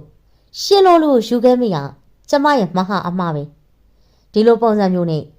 ကျမတို့ရဲ့အိမ်အောင်ရေးကိုရှေ့ဆက်ဖို့ဘလို့မှလည်းမဖြစ်နိုင်တော့ဘူးကိုထွန်းမြတ်ရှင်မင်းရဲ့စကားကြောင့်ရုပ်တဲ့မောင်းမျက်နှာကပြစ်မရအောင်ပြည့်ရွှဲသွားတော့လေချက်ချင်းဆိုသလိုဂယုမဆိုင်ဘူးဆိုတဲ့သဘောမျိုးနဲ့မဲပြုံးတစ်ချက်ပြုံးရင်အရာရာမှာအထက်စီကအနိုင်နဲ့သာပိုင်းလို့တဲ့သူ့ရဲ့ထုံးစက်တိုင်းတိတ်ရတာပေါ့ဒေါ်ရှစ်ဖေးပိုင်ရင်ကျုပ်ကတနာယူဆိုရင်အိမ်အောင်တစ်ခုမှအမျိုးသမီးတိုင်းနားလည်လိုက်ရောပေးနိုင်နေဝတ်တရားတစ်ခုကိုအထူးဆိုင်တစ်ခုလို့ရေးကြီးခွင့်ကြံလို့အမြဲလို့ညင်းဆက်နေတတ်တဲ့ခမည်းကိုယ်တိုင်နေသူတော်စင်မကြီးလို့နေဖျားယူတရားယူနေတယ်ကောင်းကြောင်ပဲဗျအပြက်ပြက်နဲ့နှာခေါင်းသွေးထွက်တယ်ဆိုတာရှင်မင်းတို့လိုအဖြစ်မျိုးပဲဖြစ်လိမ့်မယ်လို့ထင်ပါတယ်ကဘာပေါ်မှာအရင်နေ့ဆုံးသစိမ့်နှစ်ဦးစုနိုင်နေစရီးမောက်နဲ့နေချားမှာရှိကိုရှိရမယ့်အထီးကအကြဆုံးသောတအူးပေါ်တအူးရိုးသားပွင့်လင်းမှုမရှိသလိုကိုချင်းစာနားလည်နိုင်မှုခွဲလို့တီးခံတတ်မှုအပေးယူမျှတအောင်ညှိနှိုင်းမှုတို့အပေးတိုင်းပျောက်ဆုံးသွားတဲ့အခါမှာတော့တရားကိုတရားအသေးခါရောက်နှာကြည့်မိကြတယ်လုပ်ငန်းခွင်အဆင်မပြေမှုသာမကအိမ်တော်ကြီးပဋိပက္ခတွေနဲ့အဆိုးဝါးဆုံးရင်ဆိုင်နေရတဲ့အချိန်မှာမြန်မာပြည်ရှင်မင်းရဲ့မမီလေးဖြတ်သွားတယ်ဆိုတဲ့တဲ့ရှင်မင်းရဲ့လက်ကျန်တောက်ခံနိုင်စွမ်းကိုအလဲထိုးချလိုက်တယ်လို့ကိုရောစိတ်ပါအတုံးအယုံပြိုလဲသွားခဲ့တယ်ရှင်မင်းရဲ့မမီကဘာပေါ်မှာရှင်မင်းကိုနားအလဲဆုံးအညာတိုင်းနိုင်ဆုံးမမီအခုလိုဖြစ်သွားရတယ်ဆိုတော့ရှင်မင်းရဲ့စိတ်တွေအတိုင်းနိုင်ဆုံးစူးစီးလို့ရှေခီကိုဘလို့ဆက်လျှောက်ရမယ်ဆိုတာကိုခက်ခဲစွာနဲ့စောဖြတ်ချက်တွေချရတယ်အရင်တော့ကပြောညက်တွေ့ဝေတက်ခဲ့တဲ့ဘဝမှာကိုတကယ်ဖြစ်ချင်တဲ့အရာတေချာမသိခဲ့တဲ့ရှင်မင်းဟာကိုအလုံးစုံသိနာလည်နိုင်ဖို့အရင်ဆုံးကိုစူးစမ်းတယ်မောင်ကိုရှင်မင်းအသေးနဲ့အောင်ချစ်ခဲ့တယ်အခုထိလည်းချစ်နေစေဖြစ်ပြီးမိလိမ့်မှုကိစ္စကိုရင်ထဲအသေးတွေကထိမ့်တဲ့ကြောက်ရွံ့ကရှောင်ကျင်လိုစိတ်ရှိသူမို့မောင်အတွက်အပေးယူမျှတာပြီးတာယာပျော်ရွှင်တဲ့အိမ်တော်တစ်ခုဖြစ်အောင်ဖန်တီးပေးနိုင်မှာမဟုတ်ပါနောက်တစ်ခုကရှင်မင်းရဲ့စရိုက်နဲ့ဘလို့မှလည်းမကိုက်ညီမပျော်မွေ့နိုင်တဲ့နိုင်ငံသားတိုင်းပြည်မှာရေးရှိနေထိုင်ပြီးအလောက်လောက်ကိုက်မှုလည်းစံတော်မရှိတော့ဘူးရှင်မင်းဘဝမှာရှက်ရှက်တော့လည်းမအောင်မြင်လို့ကြီးကြီးတက်လည်းမချမ်းသာတော့ဘူးချစ်ခင်ရတဲ့မိဘနှစ်ပါးတက်ရှိထရှားရှိနေသမျှသူတို့နားမှာအလုပ်ကြီးပြုစုရင်ဆက်ပြီးရှင်းတန်းခြင်းတယ်လို့သူတို့မရှိရတဲ့ခါမှလည်းကိုမှုလျော်နေတရားသူတရားမြတ်ရအောင်ကြည်ကြရင်တသက်တာယောဂီဘဝနဲ့အယုထုတ်ကဘဝတစ်လျှောက်လုံးစိတ်အေးချမ်းသာစွာပဲနေလို့တဲ့ဆန္ဒမှန်ကိုအခုမှရှင်းရှင်းလင်းလင်းသိမြင်လာရတယ်။ရှင်မင်းပထမဆုံးမောင်နဲ့ကြွားရှင်းပြီးမြမပြီးပြတ်ဖို့အေးအေးဆေးဆေးရှင်းပြပြီးတော့ညှိနှိုင်းတော့မောင်ကအံကိုတင်းတင်းကြိတ်ထားပြီးအချိန်အကြာကြီးအဝေးကိုငင်းနေလို့နောက်ဆုံးတော့ခေါင်းလေးကိုခက်လေးလေးညှိကသဘောတူလိုက်တယ်။နှစ်ဖက်မိဘတွေကိုဒီအကြောင်းကိုအသိပေးတော့အိမ်နောက်သက်တစ်နှစ်ခွဲခန့်သာရှိသေးပြီးအယူမှုချစ်ကြိုက်ကြလို့လက်ထက်ခဲကြတဲ့သူတို့နှစ်ယောက်ကိုမယုံကြည်နိုင်စွာစိတ်မကောင်းဖြစ်စွာနဲ့ဂျောင်းဝေစိတ်စိတ်ဖြန်းပြေးကြတော့လေတယောက်နဲ့တယောက်မုံလို့လမ်းခွဲကြတာမဟုတ်ပေဘလို့မှရှေ့ဆက်လို့မဖြစ်တဲ့အကြောင်းတရားတွေကြောင့်လို့အခိုင်အမာဆိုကြတာနဲ့ဝမ်းနေစွာနဲ့လက်ခံပေးရတယ်အမေရိကန်နိုင်ငံမှာလင်းများတရားဝင်ကြွားရှင်းမှုရှောက်ထားရင်တရားရေးကိစ္စတွေအစစ်စစ်ရှုပ်ထွေးလိမ့်မှာမို့မြန်မာနိုင်ငံပြန်ရောက်မှသာရှင်းနေတဲ့တိုက်မဲ့ပြီးကြွားရှင်းမှုဆက်လို့ဆောင်ရွက်တယ်ရုံးကိုတလောက် notice ဆောက်ပြီးလို့ လွှဲပြောင်းစာရှိရတယ်စနစ်တကျလွှဲပြောင်းကအလောက်ကနေအပြီးအတိုင်းနှုတ်ထွက်တော့လောက်ဖို့ကိုင်မတ်တရားစိတ်မကောင်းဖြစ်ရတယ်ရှင်မင်းဘဝရှေ့လျှောက်အောင်မြင်ပျော်ရွှင်စေဖို့ဝိုင်းဝန်းဆူတောင်းပေးကြတယ်အခင်းဆုံးတငယ်ချင်းလေးဖြစ်ရောင်းမလေးဖြစ်တဲ့တေတွေကတော့ရှင်မင်းကိုအတော်လေးနှမျောတတ်တာဖြစ်ကောင်မောင်ဖြစ်သူကိုသာအပြစ်တွေစွတ်ပြီးတက်တာနဲ့ရှင်မင်းကမောင်အပြစ်ကြီးပဲမဟုတ်ကြောင်းနှစ်ဦးသဘောတူဆုံးဖြတ်ခဲ့တာဖြစ်ကြောင်းဖြောင်းမြောင်ပြောဆိုတယ်အားလုံးရှင်းလင်းပြီးတော့ရှင်မင်းမြန်မာပြည်ကိုအပြီးပြတ်မယ်နေ့မောင်ကအလောက်ကနေခွင့်ယူပြီးရှင်မင်းကိုလှေးစိတ်လိုက်ပို့တယ်လေရင်တဲ့တဖြည်းဖြည်းနီးကပ်လာတဲ့အထိမောင်ကရှင်မင်းရဲ့လက်ကိုတိတိဆုပ်ကင်လို့ဘာစကားမှမပြောဖြစ်ပြီးနှစ်ယောက်စလုံးရဲ့ရှင်ထဲမှာခံစားချက်ပေါင်းစုံနဲ့စွန့်နေကြေကွဲနေရတယ်အပြီးတိုင်းခွဲခွာလို့ကိုဘဝလန်းကိုကိုစီကုန်းကရှောင်းလန်းစားရတော့မယ်ဆိုတဲ့အသည့်ကြောင့်ဖြေမစဲနိုင်ခဲ့ဘူးအတူတူရှိနေပြီးတယောက်ကိုတယောက်တယောက်ရီအပြန်လည်ပေးတာထက်စရင်တော့တယောက်တစ်လက်စီရှောင်းလန်းကြဖို့ရွေးချယ်ခဲ့ခြင်းဟာအမှန်ကန်ဆုံးအသင့်တော်ဆုံးဖြစ်နေပြီနောက်ဆုံးမိနစ်မှာတော့မောင်ကရှင်မင်းရဲ့ပါပြမော်ကညင်ရီစားတွေနှင်းသားစွာနဲ့တုပ်ပြီးရင်ရှင်မင်းရဲ့နှက်ဖူးလေးဖွားဖွားနဲ့လို့ပွေဖက်နှုတ်ဆက်တယ်မာနာမှာမောင်ရှိခွင့်မရတော့တဲ့အတွက်ကိုဆဆရရဂယူဆိုင်ပါမဘဘလေးအေးချက်ပျော်ရွှင်ပါစေကွာမောင်လေးစိတ်အလိုကိုလိုက်ပြီးထရောက်တွေရှောက်မလို့ပါနေတော့ကျဲမိုင်နဲ့ဂယူဆိုင်ပါနော်မစိတ်ချပါရစေနောက်ဆုံးနှုတ်ဆက်စကားဆိုရင်မောင်ရဲခွန်းတွေကအပြေးတစ်ပိုက်ထွက်ခွာလာခဲ့ပြီးချိန်မှာရှင်မင်းရဲ့စိတ်ဝိညာဉ်မောင်ထံပါမှသာကြင်ရင်ခဲ့ပါသည်မချစ်လို့ဆွတ်ခွာသွားတာမဟုတ်ဘူးဆိုတာမောင်နားလေပေးနိုင်နိုင်မယ်ထင်မှရဲ့ကွယ်ရှင်မင်းကမြန်မာပြည်ပြန်ရောက်ပြီး10နှစ်ကြာမှမိဘနှစ်ပါလုံးရှေ့ဆက်နောက်စိန်ကွယ်လွန်သွားခဲ့တယ်အစားတို့မရနိုင်တဲ့ဆုံးရှုံးမှုဖြစ်တာမို့ဖြေမစဲနိုင်ပေမယ့်ရှင်မင်းသူ့ကိုအနားမှာအနိကလွတ်လွတ်သေးမရှိခြေစောလွတ်နေပြုစုရှောက်ရှောက်ပေးနိုင်မှုကျင့်တတ်တယ်ညီမလေးနှစ်ယောက်ကလည်းဘွဲရပြီးရနောက်လုပ်ငန်းခွင်သေးသေးနဲ့ဝင်လာပြီးဘဝလက်တွဲပေါ်တွေတွေ့လာလို့သားတွေသမီးတွေနဲ့ตาရတဲ့အိမ်တော်ကိုစီပိုက်ဆိုင်ထားခဲ့ပြီးမို့ရှင်မင်းတွေနောက်ဆက်တင်းစရာမရှိဘူးမိဘအမွေအိတ်ခမ်းလေးကိုတော့ရှင်မင်းကညီမလေးတွေကိုငွေပြန်အမ်းပြီးတော့ထိသိမ်းထားခဲ့တယ်ရှင်မင်းလည်းဝန်ထမ်းလောက်ကနေထွက်လို့အိမ်ကားကိုလူငါတက်ထားရကရရှိရဲ့ငှားရက်ကနဲ့စုဆောင်းထားတဲ့ငွေအလုံးညီမလေးထွေးတို့ရဲ့စီးပွားရေးလုပ်ငန်းမှာတချို့ဘဏ်မှာတချို့ထည့်ထားတယ်၎င်းကလားစင်ရတဲ့အတိုးငွေတွေတကူတဲသမားရှင်မင်းအတွက်လူရာထပ်ပင်ပို့တာနဲ့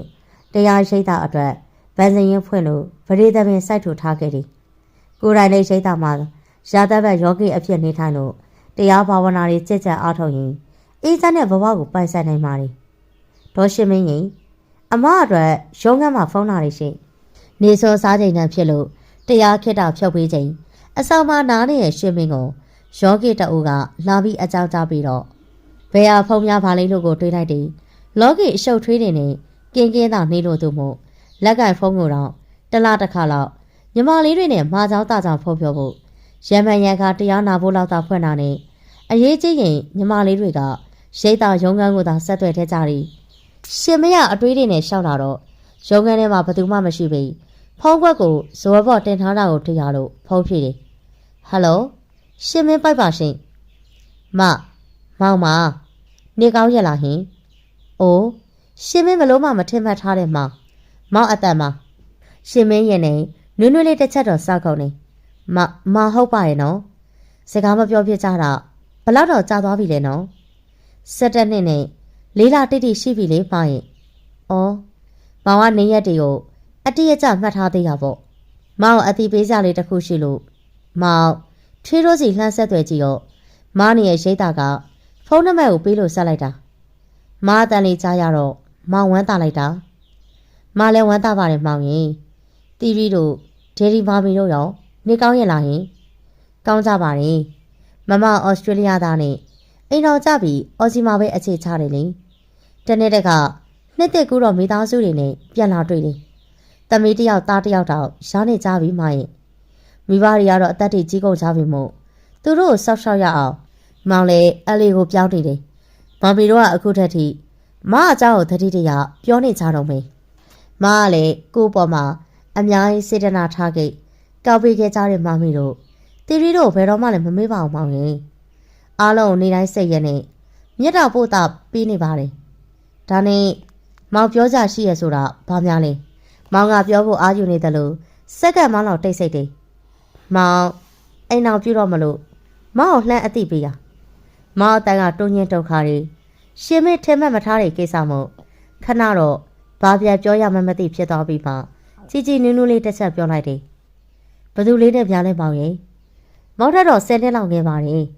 ဒီမှာမွေးပြီးဒီမှာပဲကြည့်ရဲ့ညီမလေးတစ်ယောက်ပါနာမည်ကဆယ်လီနာနွယ်တဲ့မောင်အတော်အားကိုးပြီးတော့ချက်ရှာတယ်အတန်းငယ်ပြီမင်းအလိုက်သိပြီးရေးချက်မှုနဲ့အထိုက်အလျောက်ရှိတယ်မောင်မမီတို့ကလေအခြေတကျမြင်ကျကြပြီလေဒါကြောင့်မောင်လက်ထပ်ဖို့ဆုံးဖြတ်လိုက်တယ်ကောင်းတာပေါ့မောင်ရဲ့ဒီတစ်ခါတော့အရင်ကအဖြစ်တွေကိုသင်ခန်းစာယူပြီးအသွေးတူတဲ့အိတ်တူလေးနဲ့မောင်ရဲ့အိမ်တော်ကြီးအစစ်ပြေပါစေလို့မောင်ကလှက်လိုက်လဲလေဆူတောင်းပေးပါတယ်ရှင်မဲတကယ်ကိုမျက်နှာစိတ်အပြည့်နဲ့စုဖို့ကောင်တောင်းပေးတယ်ဆိုတော့မောင်ခံဆောင်ပြီးပုံပေါ်ပါတယ်ရှင်မဲကိုကျေးဇူးတင်စကားဆိုတယ်ကျေးဇူးတင်ပါတယ်မရဲ့မဘဝလေးကတော့ဖျားရည်တရားရင်းမှာအေးချမ်းနေပြီပေါ့နော်မပြောတဲ့အတိုင်းအိမ်တော်ရဲ့တာယာတည်မြဲအောင်မောင်ကြိုးစားမှာပါဆယ်လီနာကိုလေမောင်တန်ရောစင်ရှိပါတယ်ဒါပေမဲ့မောင်ကိုချစ်ခဲ့တယ်လို့အချစ်မျိုးနဲ့တော့ချစ်လို့မရဘူးပေါ့အိမ်တော်ရဲ့ကန်ဆက်ဝဲမှာတယောက်နဲ့တယောက်အသေးနဲ့အောင်ချစ်ကြတိုင်းနေတည်မြဲမယ်လို့မပြောနိုင်တာမောင်ရဲ့ကိုယ်လေးပဲမှတ်လားဖြစ်ခဲ့သမျှအရာအလုံးဟာကိုယ်စိတ်ကိုတိချမသိနားမလဲခဲ့တဲ့အိမ်အောင်ပြုဖို့မတဲ့နဲ့စိတ်အခြေခံရှိရဲ့မောင်ရဲ့အပြစ်တွေကြီးပဲလို့သာခံယူတာမဟုတ်အနုညက်တောင်းမှပြားစင်မောင်ရင်